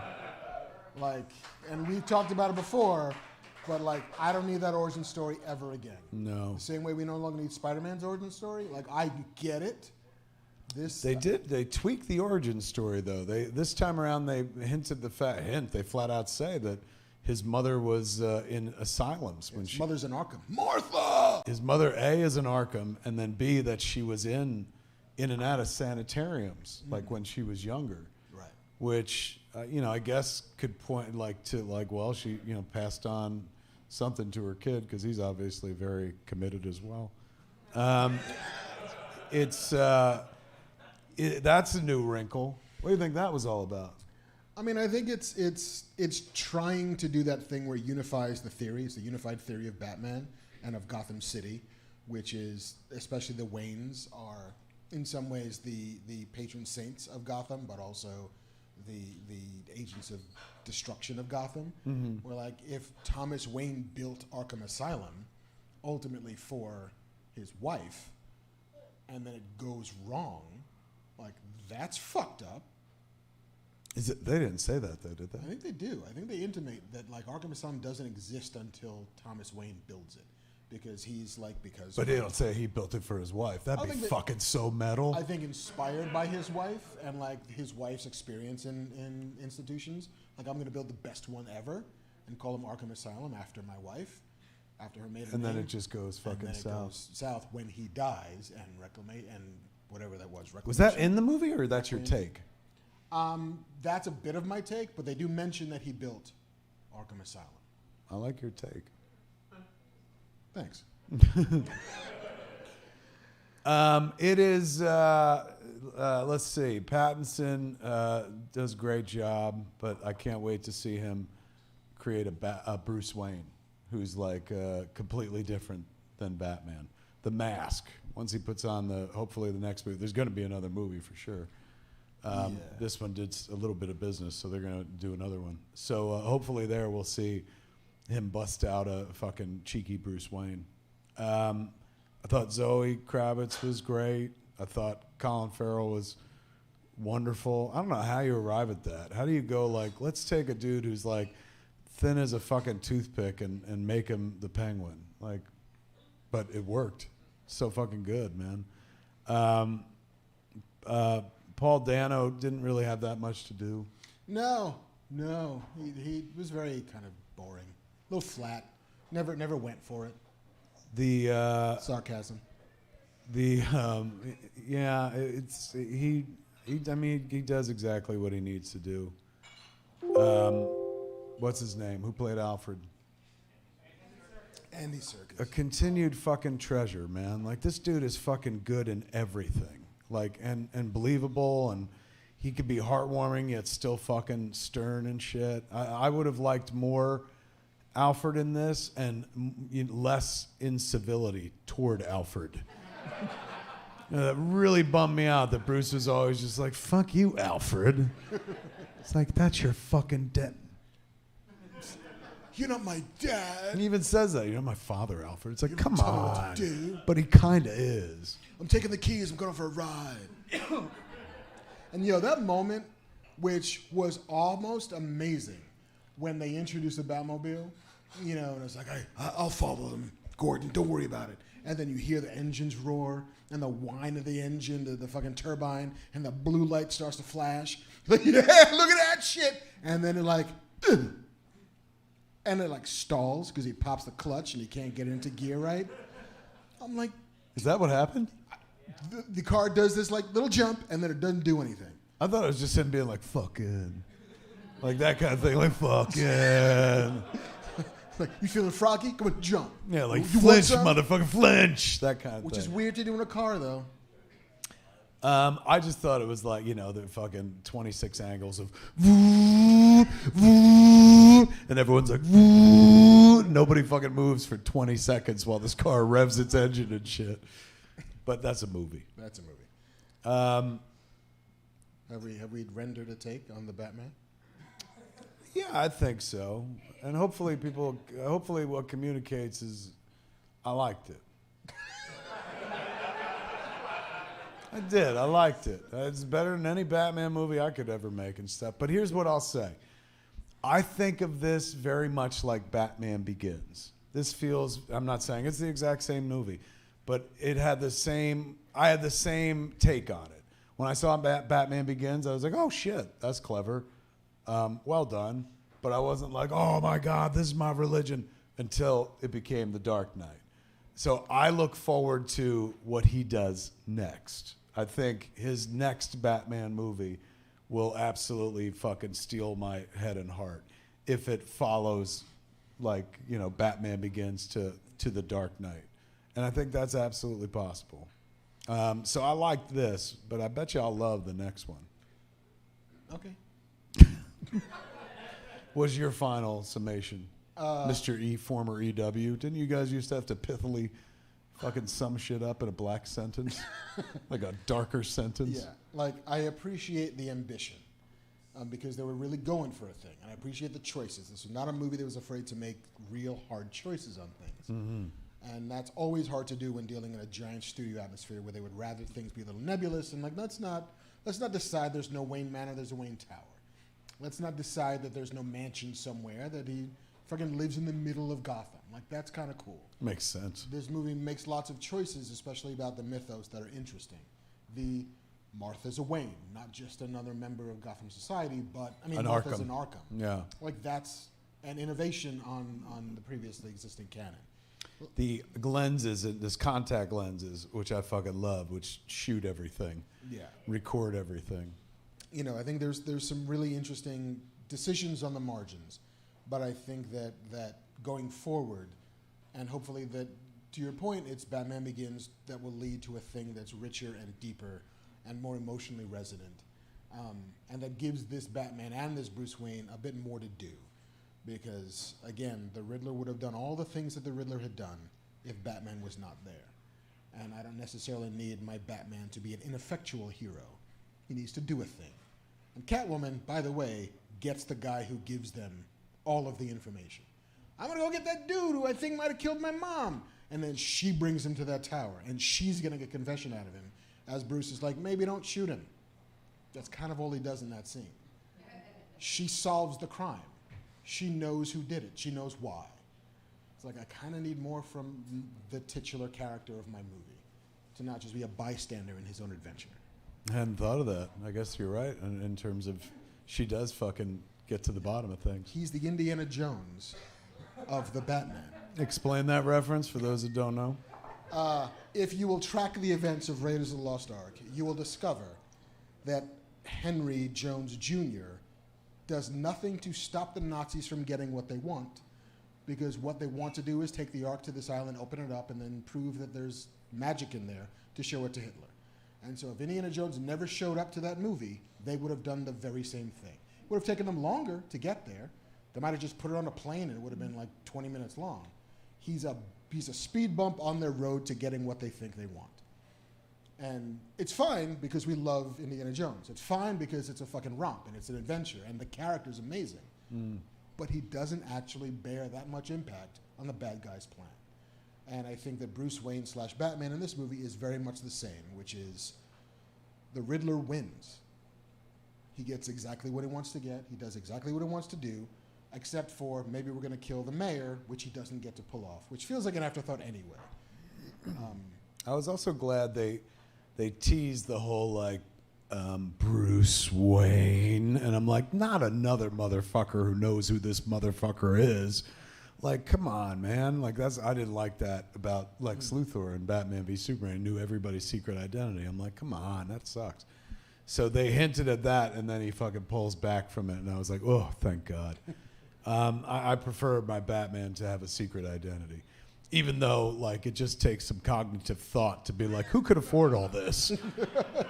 Oh, the mopey millionaire sounds exactly like Batman. Maybe it's him. Also, look at his face. I can see most of it. Yeah, if you do this, oh, it's fucking him.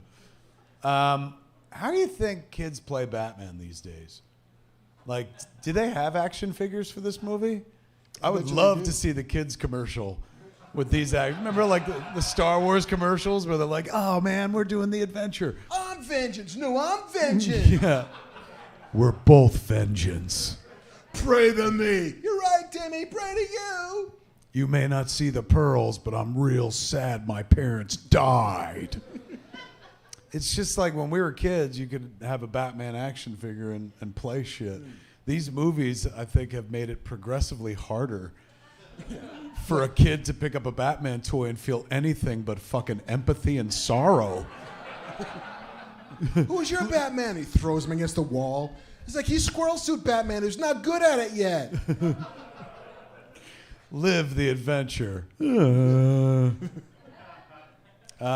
Yeah, man. It's it's out there, kids. Go see the Batman if you haven't already, man. It's definitely worth seeing. If you're looking for a Batman movie, fuck, they got 3 hours of one for you.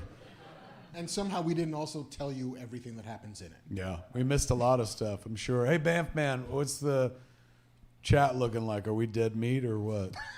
You're not.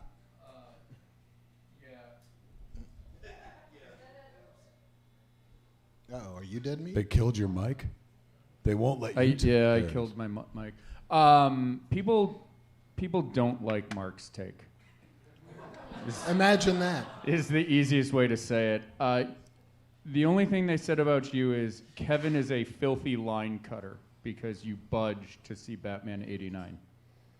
Because I what? You budged the line to see Batman 89. Oh, my God. Line cutter. Is that why I'm going to be canceled this week? They're like, this piece of shit cut the line in 89. Can't fucking win. Nope. I'll take that. Yeah, I did. My friends held a place in line for me, and I'm so fucking glad. The chat seems to have loved the movie. Yeah, everybody loves this fucking movie. Not everybody. That's okay. Most people seem to dig it. You haven't seen it yet, though, huh? I haven't seen it. Did we just ruin it for you? I still don't know what happened. See? I'm reading about how the chat says you guys are wrong, so I'm just. Well, I'm wrong. You're wrong. I'm yes. wrong. You're Factually about opinions or factually about the movie? No, just that you have bad opinions. Yeah. I again, it's not you. It's not an imperial we. It is just me. That's almost the subtitle of the show, man, is Fat Man Beyond, Mark has bad opinions. Yeah. Like, I'm not sure I like that guy. That's okay. But if you do like something... I honestly didn't hear a negative review from you as much, though, as, like, it just sounds like the way you talk about everything, which is like, this is what I liked, this is what I didn't like, here's the shit they should have made better, moving on. Like, I didn't get you going. You didn't catch negative? You didn't catch me being like, I didn't like this movie? Not as negative. That's not my, like, if I was at Rotten Tomatoes and I had to give you a fucking splatted tomato or a fucking fresh tomato for your review. Don't give my ideas. For your review, drive out in the world. I would give your review a fresh tomato. That'd be wrong. Trying to fucking help you here. I didn't hate this movie. I think it's a deeply flawed film that only has those flaws because of ambition. I don't think it's a lazy movie. No, it's not. Everybody is like working at top speed. Everybody is flawless in the execution of their fucking jobs. It looks fantastic. The acting is fantastic. Fucking the script is serious as fuck. Like top notch across the boards. I don't think anybody's saying that's not the factor. No, but at this point in our relationship, audience, you know what you came for. I'm sorry. I don't know what to tell you. I want every movie I ever see to be great.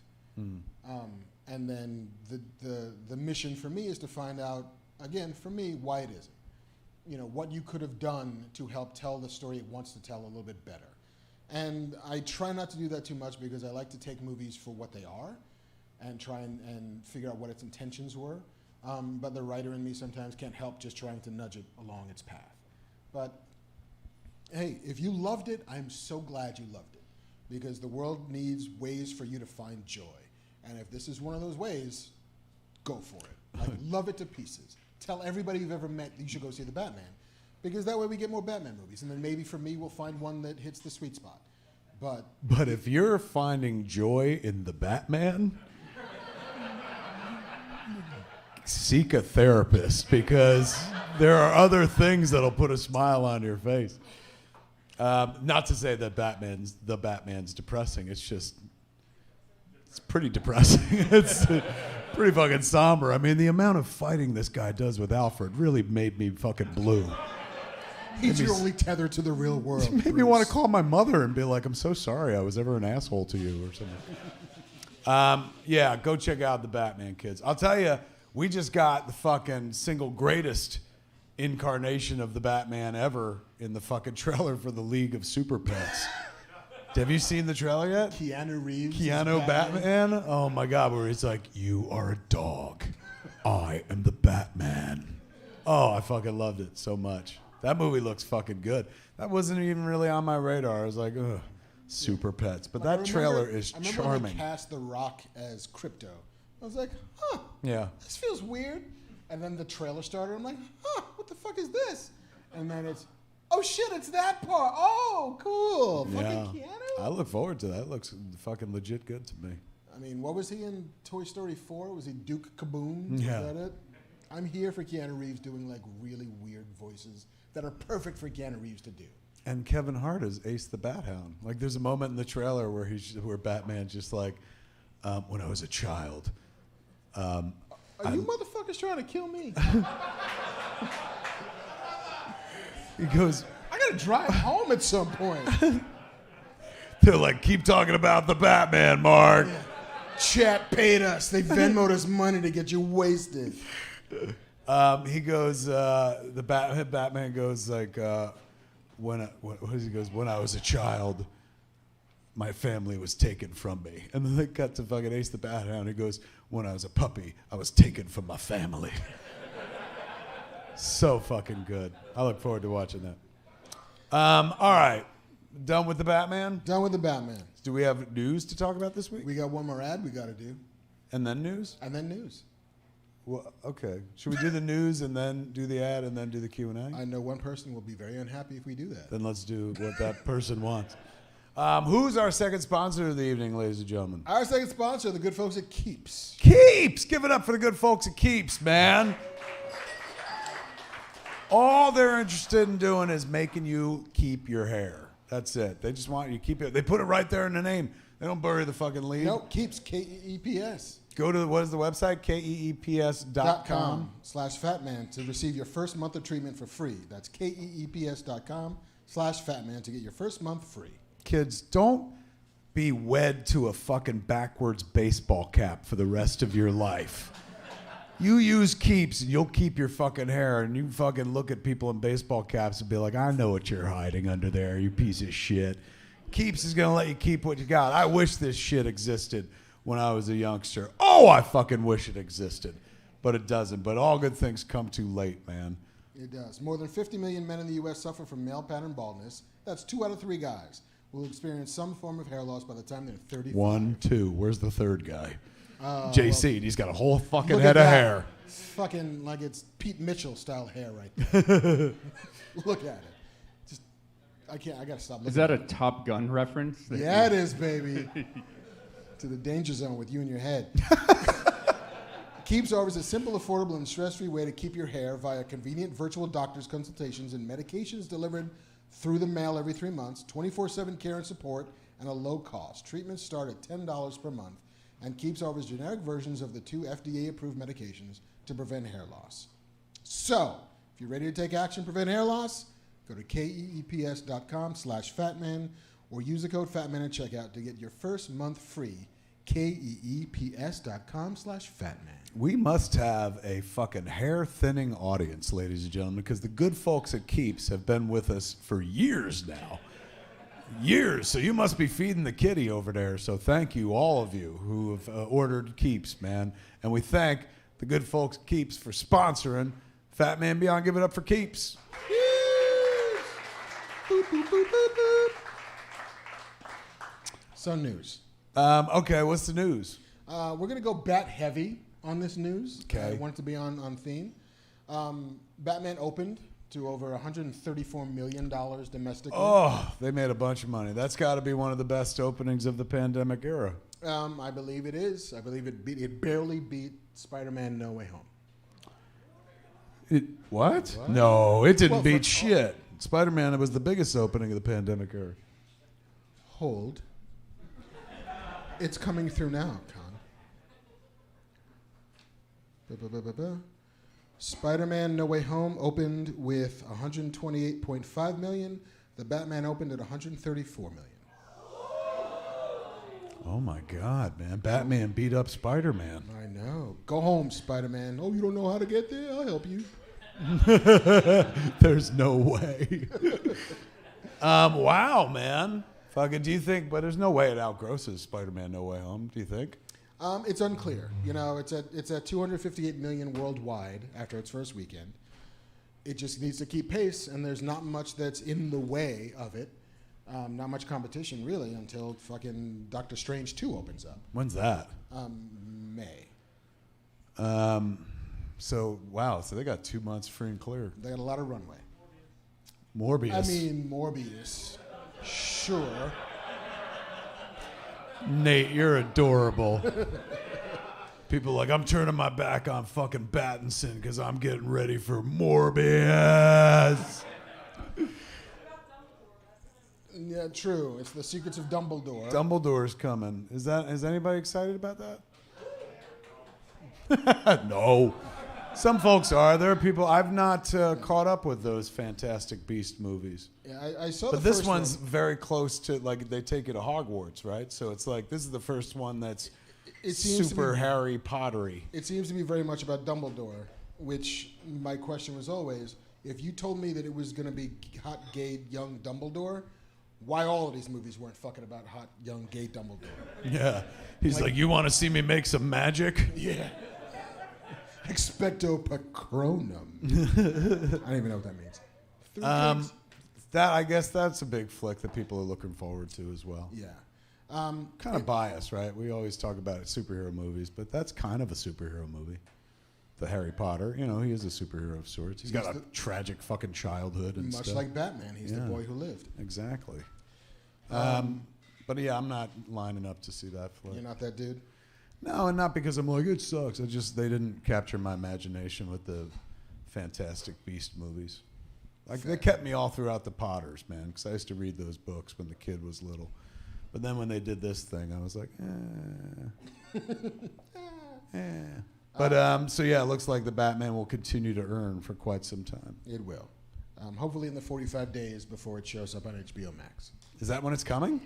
I think that's the new window, is 45 days. I'm not sure if they're going to adjust it if this movie continues to do, like, crazy fucking business, but that's what they said.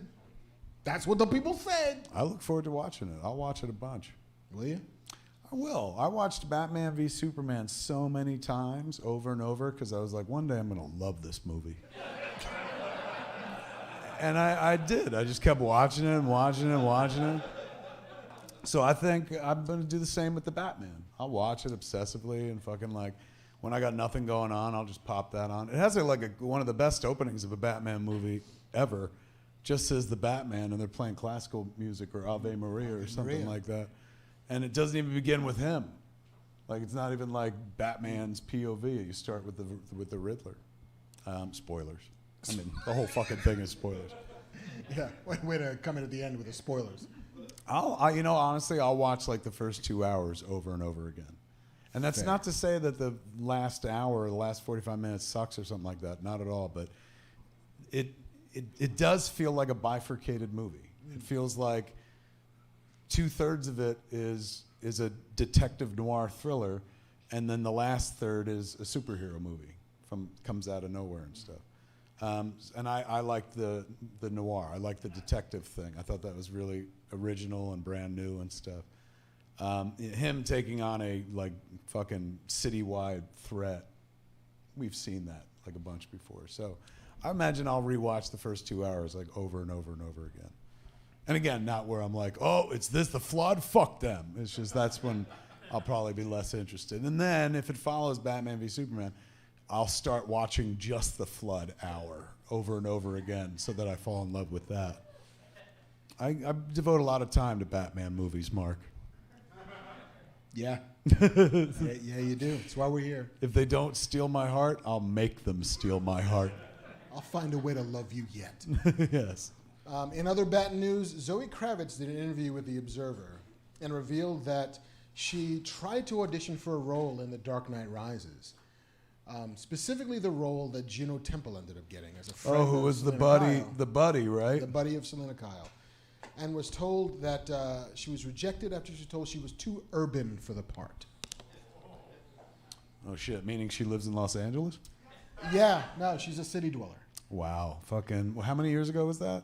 What the fuck is Dark Knight Rises? That would have been 2012, 2015, 20 whatever. So it's not even like, oh, that was the 50s. It was a different time then. No, it's the 21st century. Yeah. I don't know if it came directly from Chris Nolan, Kravitz said. I think Right. it was probably a casting director of some kind, or a casting director's assistant. But being a woman of color and being an actor, and being told at the time that I wasn't able to read because of the color of my skin, and the word urban being thrown around like that, that was what was really hard in the moment. That would suck. Yeah. In a 2015 interview with Nylon, What would not suck, though, is when they're like, now you're playing Catwoman. And then I'd be like, I can't wait to tell that story. yeah, that's the only reason she's telling the story, Yes. which is you can't take it away from me now. Yeah, really. I've already done it, and I've got my own TV show. You're going to be set in Bloodhaven. It all fucking wins for me. What? They're making a Catwoman TV show on the HBO Maxes. Did you guys not know this? I didn't hear that. No? Oh, my stars and garters. Where'd you hear this? It broke a while ago, man. Is that right? Yeah. But hey, it's news to you. That's cool. I'm glad I did a thing. Let's get our fact checker. Nate, pull out a phone and see if there's talk of a Zoe Kravitz Catwoman show or if Mark had a fever pitch dream of some Yeah. sort. I'd heard of the Gotham police show, which now Matt Reeves is saying is being put on hold because I guess they're thinking about an Arkham show. That is my next news item. Is it? So that's real? Yeah. Oh, fuck. Is there anything about a Catwoman HBO Max show? Screen Rant says it's discussed, but it's not confirmed. Discussed I'll but take not it. confirmed. Yeah, I hadn't heard anything about that. Yeah, it Because that would have says- been big news. It Penguin's getting his own show. We've heard that. says they're working on 3 3 shows? Arkham, Catwoman, and Penguin. And, wow. You got somebody backing you up on Catwoman. See? I'll take that Arkham show. I think that's a cool idea.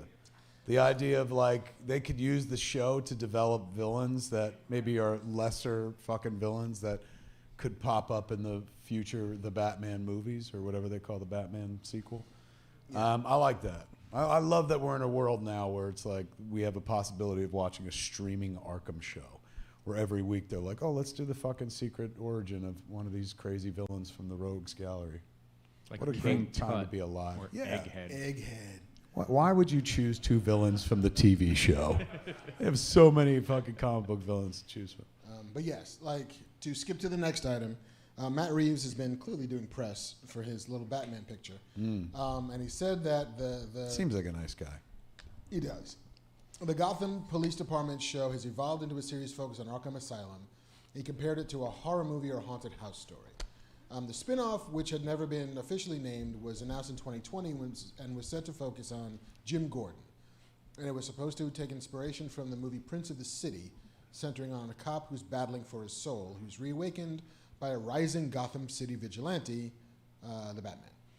But he did say that the GCPD thing has sort of shifted, and they're now moving more into the realm of exactly what would happen in the world of Arkham as it relates to the coming off of our movie.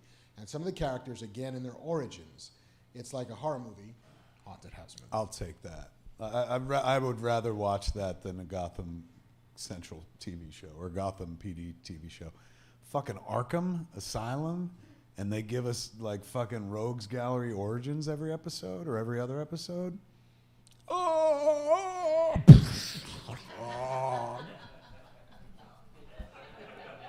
That's how I think about that. Highest review we can give on Fat Man Beyond. Coming in one's own face and then eating it. But my takes are the ones you don't like. Fair enough. Moving off of the Catwoman show. Why would she do that? She don't need that. She's gonna be fucking. She's already a famous movie star, but now she's gonna be even more so. But then again, she did have that High Fidelity show, and she was mad when they canceled that show. So she's mad. still talking about it. Super mad. Yeah, she's been using the Batman tour to grind some axes about that too. Going like, I still think they shouldn't have canceled fucking High Fidelity. Yeah, this is Zoe's Power Hour, where it's like, you know what? Let me tell you some shit. She was good in it. I bet you she could probably get that show back on now with this being such a huge success. Totally. You're right. I bet you. I'd like to see her try. But her and a Catwoman show, I don't know. I mean, I'd totally watch it because it's on HBO Max and I already get it and it's free. But I'm not chomping at the bit for that one. And not because I don't like her. It's just like, I don't know, a whole Catwoman show. What if it's Scarecrow and Mrs. King, but it's Scarecrow and Mrs. Kyle? Oh my God. I want to watch that show. You can't have it because my takes suck. All right, what else we got? Hopping off of Batman for a second, it broke this past week that Disney Plus is adding all of the Marvel Netflix shows. Oh, shit. Look at that. So now they're real live fucking boys like Pinocchio. Indeed. So Daredevil, Jessica Jones, Luke Cage, Iron Fist, The Punisher, and The Defenders, as well as Agents of S.H.I.E.L.D., are all now going to be on Disney Plus. Now, Agents of S.H.I.E.L.D., I don't bump into it all because Disney Plus seems to be very family friendly, but some of those Marvel Netflix shows were awfully grown-uppy, no? They're all TVMA, which means your ma has to tell you you can watch it. Is that right? Yeah. Have they ever done that on Disney Plus They yet? never have. Wow, look This at will be that. breaking some new ground, which is, if I had to guess, it's part of an experiment to see. Like, can the audience handle it? Right. So wait, they own Logan. Yes, Does Logan play on Disney Plus? it currently doesn't. It doesn't. I don't Because think it's R-rated? I think it's on Hulu. But they don't have anything R-rated on Disney Plus? No. This could change that? This could be the slippery slope where they're This like, could be the slippery slope. well, first we let in the Marvel Netflix shows, next we did full frontal male nudity. Suddenly it's Donald going balls deep in Mickey. Good. I'm glad they're there. That means we're one step closer to fucking the return of Charlie Cox as Daredevil. Yeah. And I think it also is helping to tee up, because I think Moon Knight is a little bit... Oh my God. Fuck, does that show look amazing. Jesus, if that show don't cure cancer, I'm going to be disappointed as hell. Because it looks fucking so fantastic, man. I'm ready to commit my life to Khonshu. This fucking show looks phenomenal. 2 quick hits. Okay. 2 shows that were announced. When does that begin, that fucking Moon Knight? The Moon Knight? All right, hold on. March, right? It's Yeah. coming soon. I think it's March. The end of this month? Just have to live a little longer. Just a little bit longer. How many episodes is it? Anybody know? 6. 6? 6. I'm all for it, man. Keep it tight. Like, fucking, I want to get in and get out. Satisfy me. I want to come and leave. That's it. I don't want to fucking sit around and chit-chat and whatnot. I got shit to do. You're the Bruce Wayne of this, aren't you? 6 episodes. That sounds fucking good. Yeah. I'm in. So 2 quick things about 2 shows that are now in development. There's a new Walking Dead spin-off, which is heading to Manhattan with Maggie and Negan, called Isle of the Dead. Are you shitting me? It's going to take place in New York? Yeah. That, you know what? Like, that actually got me excited. That's the one? I mean, yeah, like, because when you were like, oh, another Walking Dead show, I was like, this fucking thing's still happening? But when you were like, they go to New York, I'm like, oh, shit, I'm in. I've been to New York. Zombies take Manhattan! Yeah. That's a new wrinkle. I'll That check is a that new one. out. And there's a new Muppets show coming to Disney Plus. God, they fucking try this every 3 years. They do, but this one, though, Oh, I might know about this one. I'm here for this one. You will probably know about it. Adam Goldberg show? Focused on the Electric Mayhem. Yes.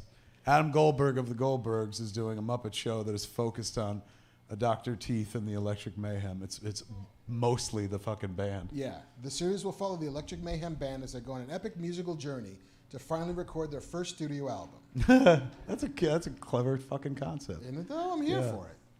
I love Adam. He's good. I believe in that. That's going to be a good show. I love the band. The band was always great. They got that girl who's like, hey, man. Janice. Yes. And Animal, of And course. Animal. Is that the end of the news? That's the end of the news. Ladies and gentlemen, Marc Bernardin gave you the news. Give it up for Marc Bernardin.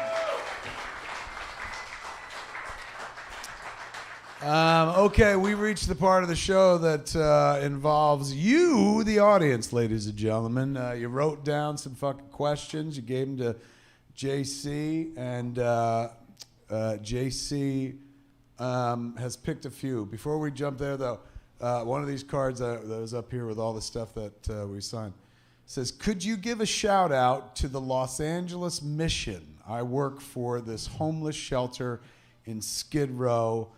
We would also like to invite you to come visit anytime. It's at the LA Mission on Instagram. Who wrote this? You did? Yeah. Look at you doing the Lord's work, man. Like that's... We sit up here and argue about whether fucking Rob Pattinson is a good Batman and you're fucking being Batman down in the streets. Well done. The LA Mission. How can people help out? Donations or anything? Come volunteer. Advocate, share anything about your homeless neighbors in LA. We're here for anything you want to do around homelessness in LA. We're pro-innovation. We want the comic book community to come partner with us. Oh, gosh. Oh, no. Microphones. Come to the LA Mission, come volunteer, come and support. What does one do when one volunteers? Like what?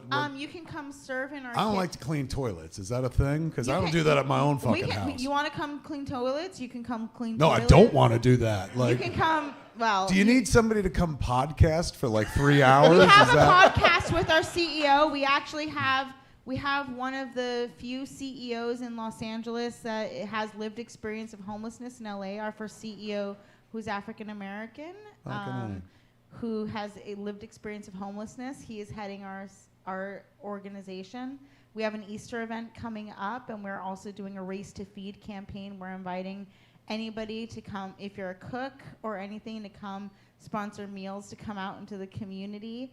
Also, I'm actually going to South by Southwest next week to come support and show what we can do about bringing technology and culture into the nonprofit sector. So, nice, but even if you're not doing it at the LA Mission, even if it's a grassroots organization, anything that you're doing to support the homeless services community.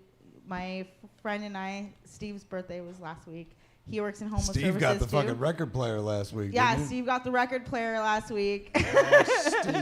Steven Silva. We both work in the homeless services sector, and really just anything you can do to support our friends and neighbors, whether they're in Skid Row, in LA. Would love to talk to you about it. Thanks for signing my ID last time, by the way. No worries. Let's hope they take that on the airline. So. Yeah, really. I would like to help. So get me some info, man. I will get you after the show if you have some time. Sweet. Thank you. Give it up for what's your name? I'm Monique. Uh-oh. Unique Avocado. I missed it because the mic went out. Monique, who? Monique. Give it up for Monique, everybody. She's doing the goddamn Lord's work. Okay. Yeah, quick question. Whoever put this up, am I signing one book to 2 daughters, or am I signing both books, 1 to each daughter? One book, 2 daughters. Done. Thank you. All right, JC. You pick some questions? I did. First off, the chat is letting me know that... What did we do wrong? No, In Canada, Disney Plus is airing Pam and Tommy. Is that right? Well, There's because no- they have Star overseas, which is a section of Disney Plus, like Hulu is here, that lets them do more mature content. So I go to Canada. Yeah. I watch Disney Plus. I could see a talking dick. Yeah, that they wanted us to know that. I have been watching the shit out of Pam Tommy. It's wonderful. But Hulu just started another series last week with Amanda Seyfried called The Dropout, which is the Elizabeth Holmes story, the Theranos story, and it is so fucking good. She's, even though I think the real Elizabeth Holmes is like fucking 10 feet taller than Amanda, she is playing the fuck out of that part so much so that you're like, no, she's tall as fuck. I Pretty binged impressive performance, and not like she's not buried in latex to do it, which takes nothing away from fucking Lily James, who deserves a fucking Emmy for her performance as Pamela Anderson. And you know, granted, she's got a lot of prosthetic enhancement, but that performance is so incredibly winning. I hope she wins a bunch of fucking shit. Not like that shit matters, but actors seem to like that kind of shit. They like awards. They like prizes. Yeah, I binged that last night. Which one? Pam and Tommy or No, Dropout? The Dropout. It's good, right? Yeah. Doesn't it piss you off, though, when you get to, like, the third episode and you're like, I want the next one, and they're like, come back in a week. It does. Yeah. Ugh. Remember how TV used to be? I know, man, but I'm fucking, this first taste is free bullshit really irritates me. Sometimes you just want to fucking binge, man. Just be like, ah. Anyway. All right, we got questions? We do, and actually Monique is our first question. So Oh, look at Oh, you. shit. So Gets people are double actually going to dick. get to see Monique as opposed to just hear her voice. Give it up for Monique. She's first, man.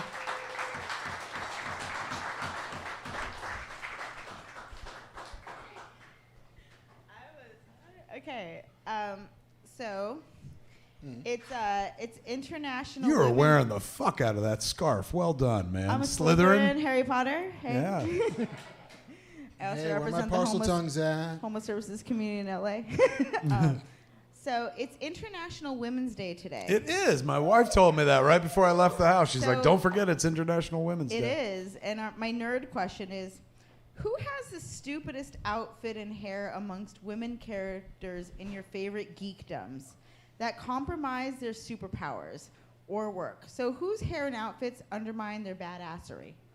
You know, I have an answer for this only because I've been thinking about it my whole life. That's it.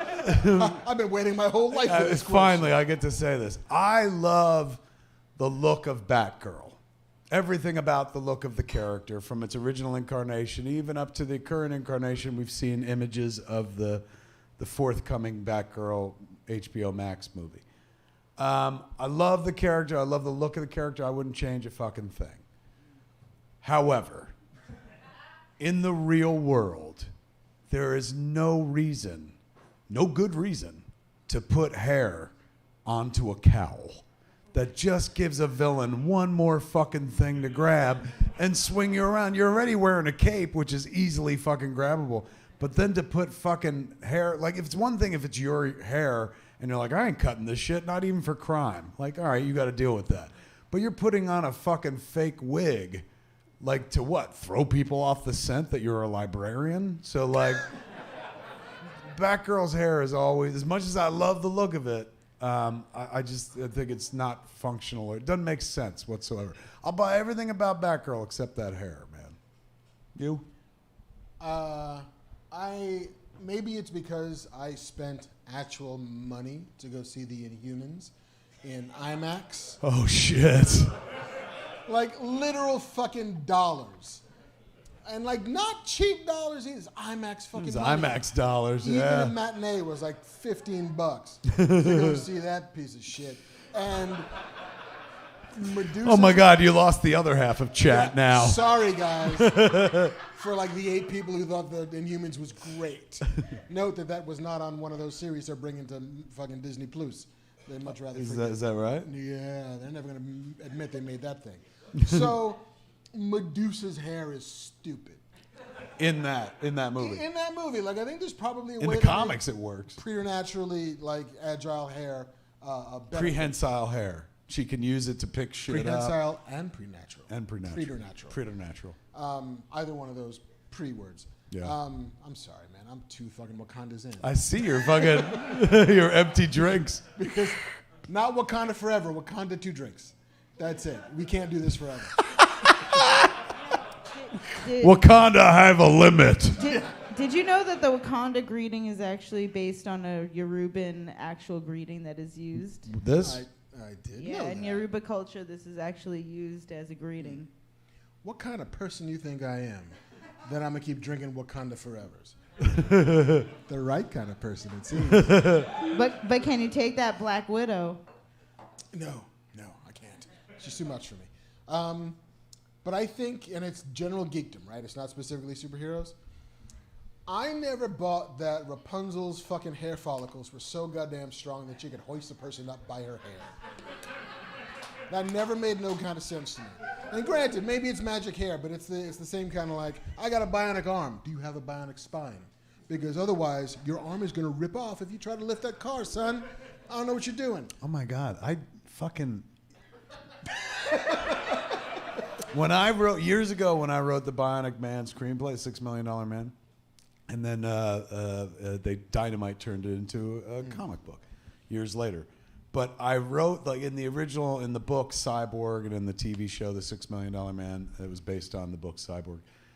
You know, he loses his legs and one of his arms. And so they give him 2 bionic legs and they give him 1 bionic arm. But, like, in my version, I was like, well, we saved, you lost one of your arms, but in order for us to balance out the bionics, we had to take the good arm and replace it. And so he was even more outraged by that sort of shit. But it was about balance. It was about, like, you know, just the engineering of, like, putting, like, this thing that could lift 4,000 pounds onto one side of the body. Now, I wrote that in 1996. And I'm so glad that 26 years later, you confirmed the science for me, man. Like, you could squeeze some shit with a bionic hand. But you couldn't do this shit But without there's- fucking. Yeah, just like suddenly your spine collapses because that's not bionic, that's just a spine. Yeah. And like I breathe deep when I'm getting up these days, and like that doesn't work. So yeah. Let me tell you about Rapunzel too, man. Like fucking. I'll tell you some shit about Rapunzel. She should have used that hair as a fucking test, because any man that was like, yeah, I'll crawl up your hair, is no man worth her fucking time. As soon as they were like, Rapunzel, let down your hair, I'd be like, fuck you, and yank it fucking up.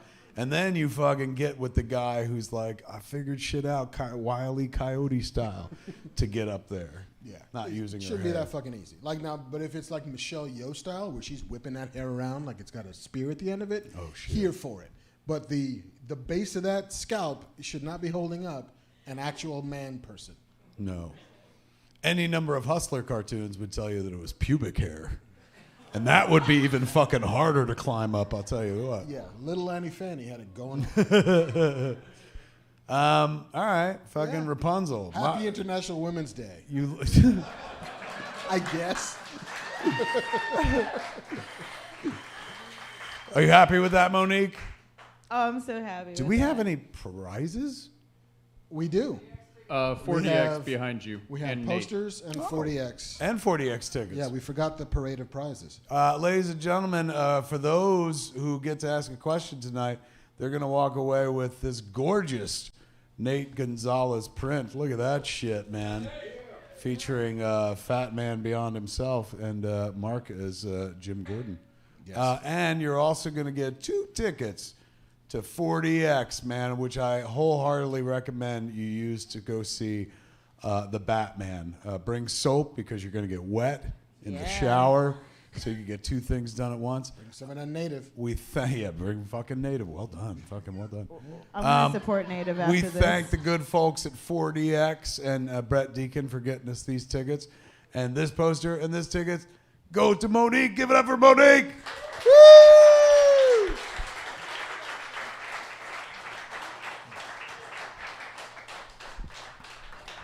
Got it right over left. All right, Captain. Roy Warren. Boy, where you at, Roy? Roy! Give it up for Roy!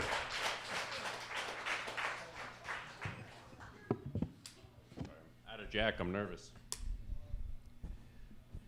Are you like John Walker?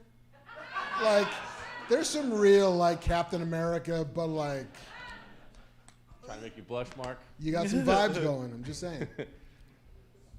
What film character that you used to loathe have you come to respect or relate to as you've gotten older? Wow, what a great question.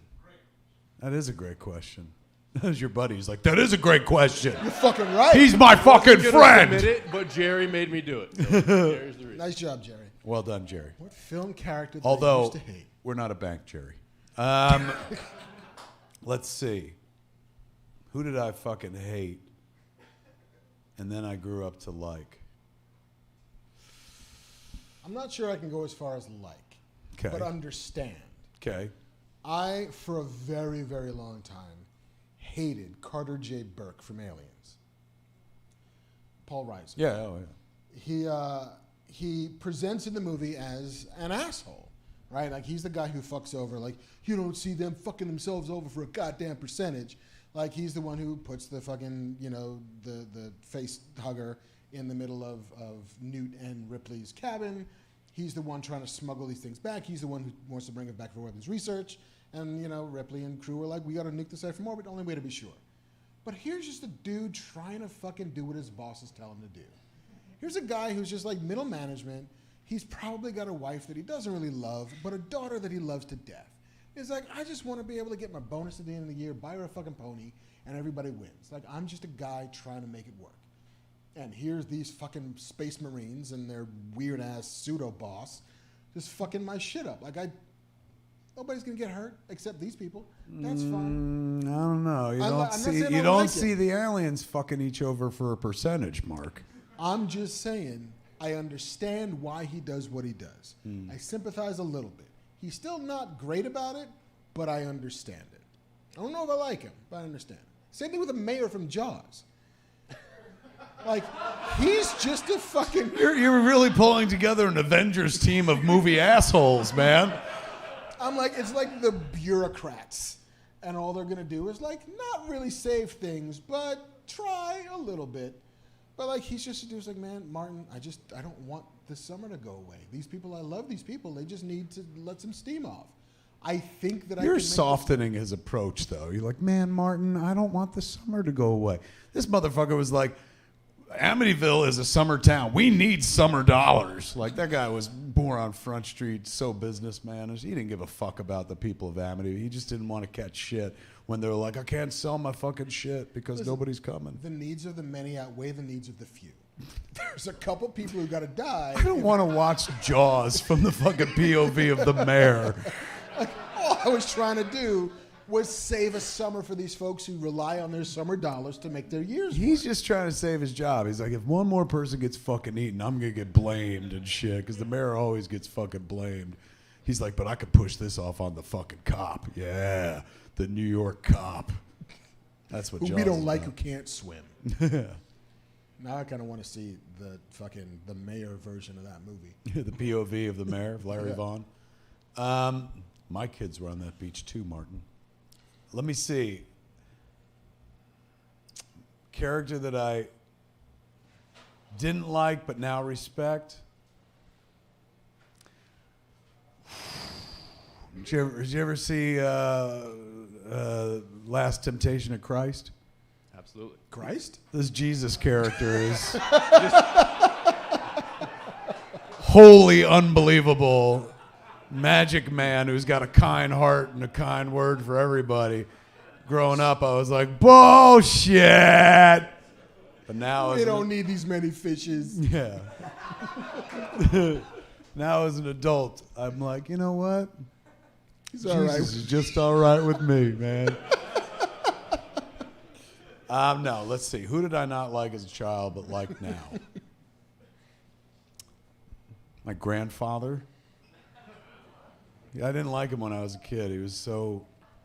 He was the boxer, yeah. I was like, why'd you fucking give up boxing? But now you understand. Now I do. Now I really understand. I'm like, he did it for anal. In chat, Chicken Monkey said Vernon from the Breakfast Club, like the principal. That's See, part of my that would be part of your fucking bureaucracy. team. Mark's like, you know who's misunderstood? The fucking Yes. one adult in Breakfast Club. Fucking Ed Rooney. That's the other guy. That's the principal of Ferris Bueller. Trying to make a I don't know, dent. I'm trying. There's got to be something, man. I can share I mine. didn't like them, but then I did grow up, and I'm like, you know what? I'll still think. I got a silly heart, a child's heart, so I'm still stuck thinking everybody's impressive and shit. I haven't reached the that next stage of enlightenment. What are you? I hated the Hobbits in Lord of the Rings, like to the point that I would fast forward through those parts of the movie. It's a lot And of movie to then- fast forward, bro. Yeah. Well, and then because like Frodo gets to the end, I'm like, he can't even finish the fucking job after 14 hours. But then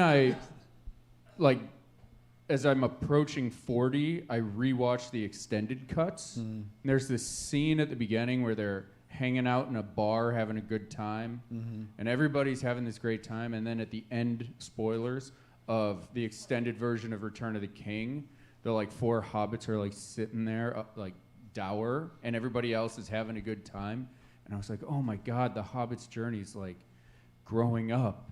And once you grow up, you can't go back to being a kid. And I just wept. And now the hobbits are my favorite part of Lord of the Rings because of that one scene that I didn't catch the first time. Because now when I watch them, I'm watching like my childhood die on screen.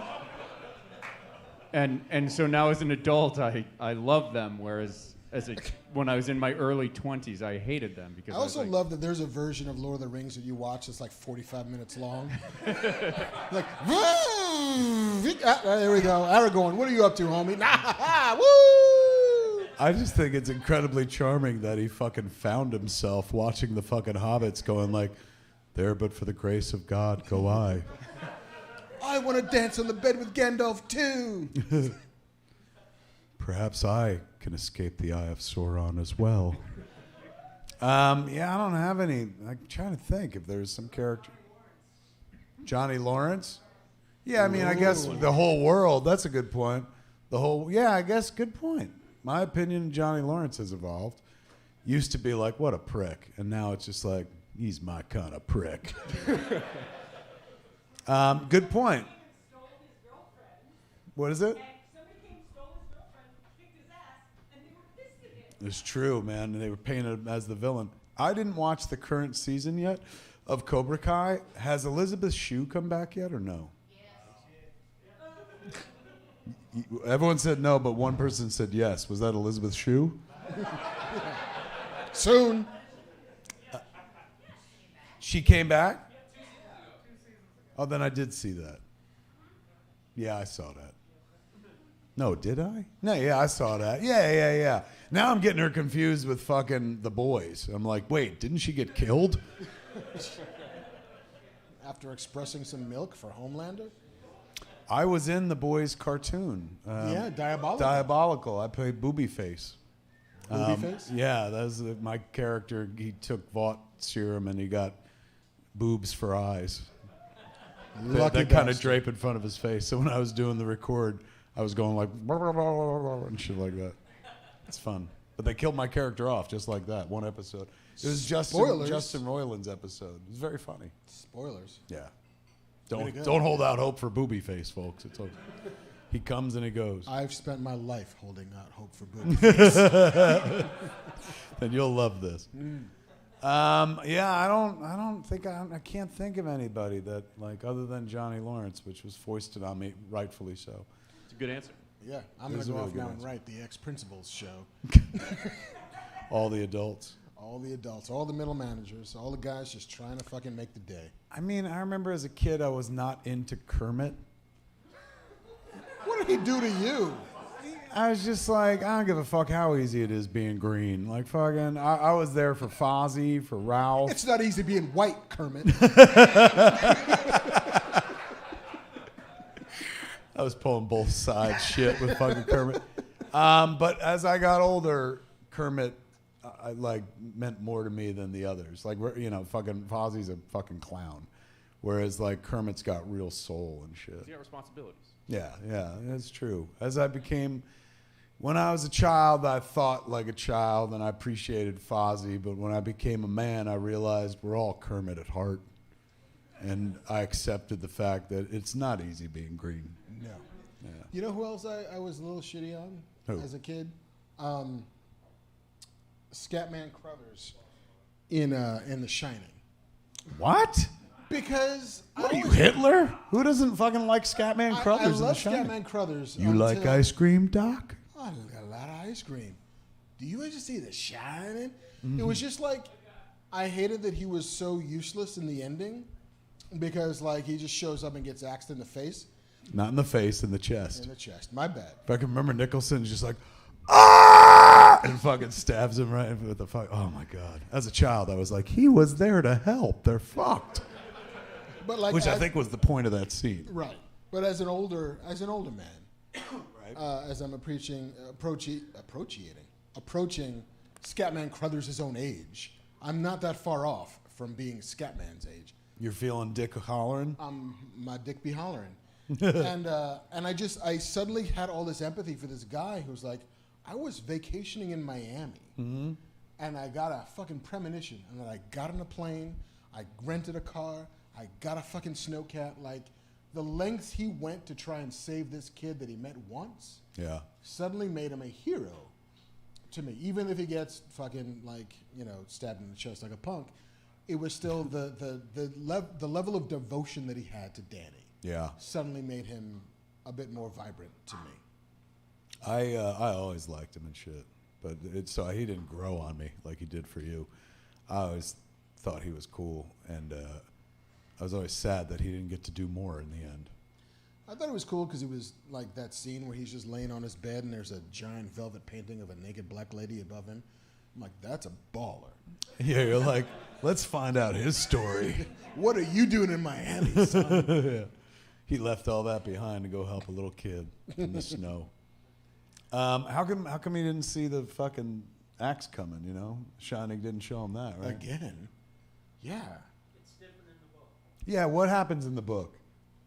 He lives, he does help out, and then he helps him in the sequel. He lives in the book, right? Yeah, Dick Halloran doesn't die in the book. That was in a movie. That's my new canon.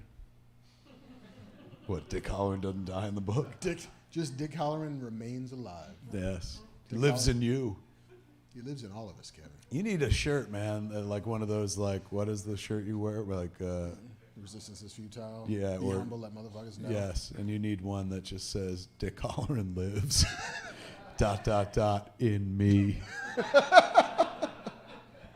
I think we milked that for all we could. Excellent very fucking much, job. guys. Give it up for him, ladies and gentlemen. You win this sweet poster. You win these sweet 40X tickets. Go see the Batman in 40X. You'll love it. Thank you. Prepare to get wet. All right, JC. Third and final question of the evening.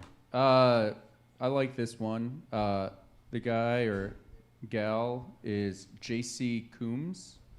JC, we got go. another JC. Come on and give it up for the second JC. Bizarro JC. 2 JCs enter, 1 JC leaves. The JC variant. Listening to the podcast and hear my name said over and over again is really weird. I know, that must be a weird experience for you. All right, so my question is, if Wes Anderson was to direct a comic book movie, what comic book character would fit him best? Wow. Wes Anderson. Wes Anderson's doing a comic book movie. It's got to be twee. It's got to be cute. The Endless? No, man, that shit's metal. Got to give him something that's a little like. No, I mean, he would have been ideal for fucking Super Pets, right? He did that whole Island of Dogs and fucking the Fantastic Mr. Fox.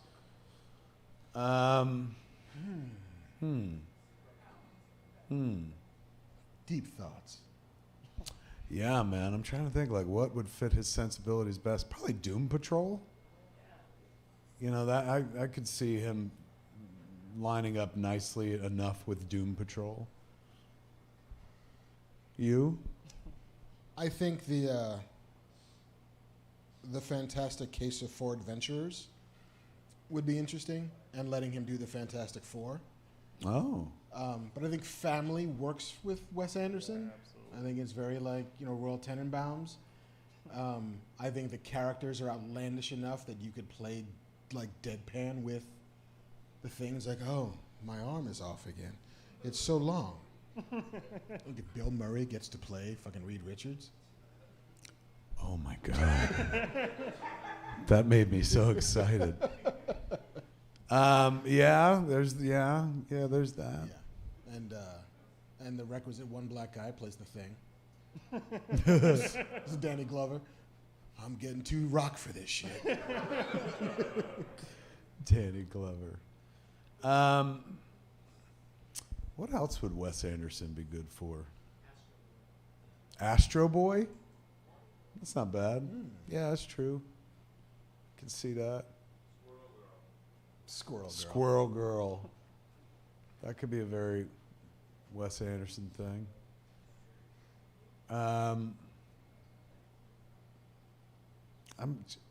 I keep trying to think of the whimsical shit, but maybe Wes Anderson's like, I'm tired of that. He's like, I want to do some hardcore fucking shit, man. You got any comic books where a motherfucker gets eaten alive? I'm like, oh, fuck yeah. You want one of those and shit?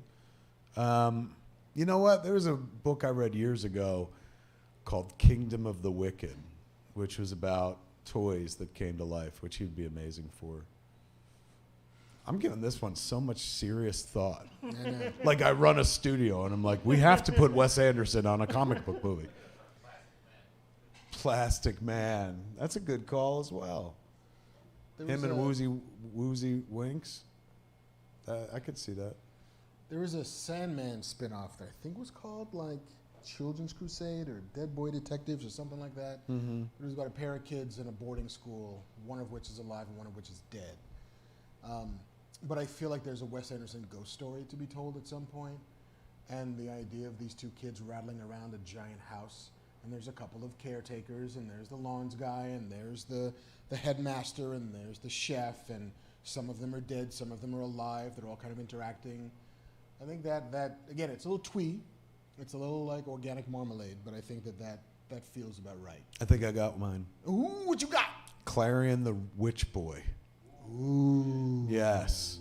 And then you get Bill Murray to be the voice of Etrigan. And he also plays Jason Blood. And then he's like, could you imagine Bill Murray being like, gone the form of man, and rise the demon Etrigan. And then Etrigan is a CG effect, but he's still got Bill Murray's voice, so it's like Garfield all over again. Mondays, am I right? I think Wes Anderson would have fun with Clarion the Witch Boy. I'm changing my answer. It's a good one. Yeah, now I feel like... You got it? I'm going to reach out to Wes Anderson and be like, did you ever read Clarion the Witch Boy? He's like, who is this? I was like, it's Kevin Smith, man. He's like, oh, I love the King of Queens. Every time. I told you to stop calling me. You gave an answer? I gave my I answers. gave an answer. You got some answers. You got a poster. And you got tickets. Give it up for him, ladies and gentlemen. Thank you, JC. The alt JC. Pleasure. Now back to the real JC. How are you, Captain? Good.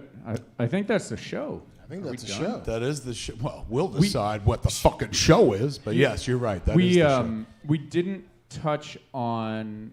we didn't touch anything. We keep our hands to ourselves on this fucking show.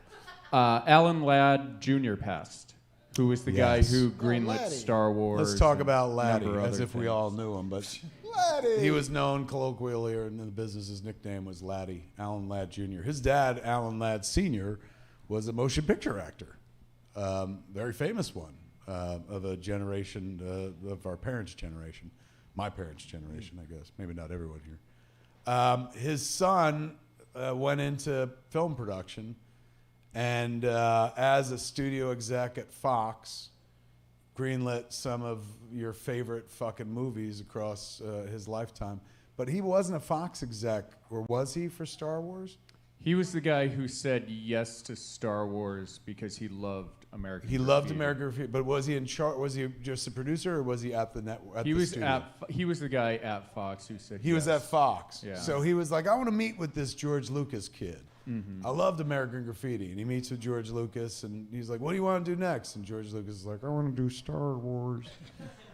And He's was like, I want to do Dune. Yes. And they're like, no, somebody else owns that. I want to do as close to Dune as I can without giving fucking them any Dune money. And then Alan Ladd was like, I like this. Write it up. You got moxie, kid. Yeah, he's the guy without whom fucking Star Wars just lives in George Lucas's imagination. What other movies, Andrew? Are you back there? No, I thought, were you the one that jumped in with that? Did I misread? Keep going. He's got no information. I thought you were like, I thought you knew as much about Alan Ladd as you did like North Carolina that one time. Yeah, Kentucky. Kentucky, when you came out and you were like, that's all bullshit! The blood is in the soil. 20th Century Fox, you know that info. Outstanding. What else? Yeah, what about, how The about... Ladd Company, I remember, had like the golden tree, like the green tree was the logo. I think they had something to do with Blade Runner. I think they had something to do with Alien. I think you're right. I think he knew genre. I think if we're going to bring the guy up, we should have probably had his fucking resume handy and shit. I mean, I know knew who him from didn't bring him Star up? Wars. Us. That's true. That's true. Just saying. You're right, though. Here we are in a space-themed bar that has much in common with a motion picture that was made many years ago, and that would never have happened without this guy. So he made a lot of great movies, but the one that we're talking about tonight is fucking Star Wars. Give it up for the great Alan Ladd Jr.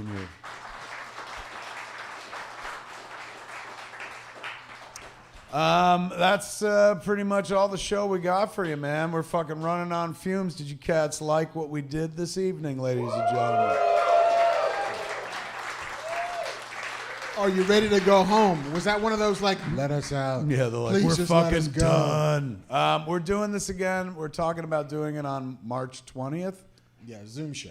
A Zoom show. I will be live at Smodcastle, but you guys will be zooming in. You're not doing it live from the bar. I mean, I don't know. we could. Theoretically, You want to try it? It'd be We've never amazing done to it. have fucking like 2 live audiences across the fucking country and shit. Yeah, let's try it. That'd be nuts. Let's go for it. That'd So be nuts. tickets on sale? You'll put I'll tickets put on them sale? up tonight. Tickets will be on sale for the Smodcastle half of the show, and JC's going to put up tickets for the Scum and Villainy Cantina part of the show, and we'll fucking Zoom at each other Aw. with fucking From 2 separate different bars. audiences. Yeah, how fucking dope is that? It'll be like the Oscars and shit, but you know, watchable. Yes. And we'll talk about all the categories. Yeah, we'll do all the categories and shit. I enjoy doing the show, and we don't get to do the show without folks being interested in the show. So for the folks at home, and particularly for the folks here in the Scum and Villainy Cantina live in our audience, thank you for coming out and supporting Fat Man Beyond. Thank you for turning on your fucking YouTube channel and watching us and shit like that, because that's how you work YouTube, by doing that. Click, click, click. We don't get to do the show without a home, and our home is right here at the Scum and Villainy Cantina, and this bar is owned, proprietor of this here bar is the one and only JC. Give it up for Banff Man, JC. All these fine people here, and Mark as well, as you can see, 3 fucking drinks to the wind and shit like that, are overserved in the best possible way. Give it up for the staff here at Scum and Villainy Cantina, ladies and gentlemen, keeping them lubricated. One last thing before we run.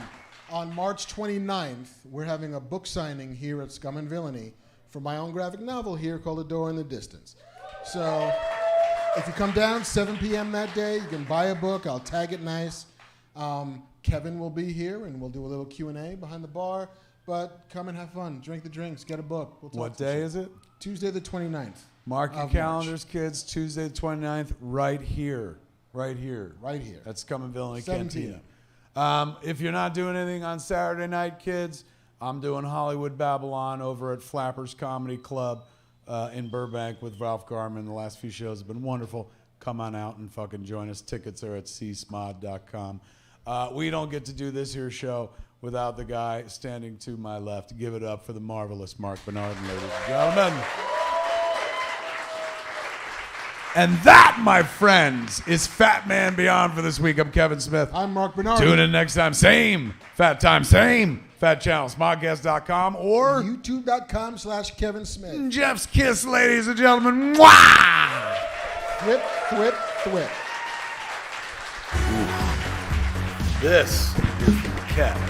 Greetings, everybody, and welcome to the AKA Ask Kev Anything. Every saga has a 10-year anniversary, ladies and gentlemen, and this is what happens when Jay and Silent Bob get old. I'm Kevin Smith. Cheers,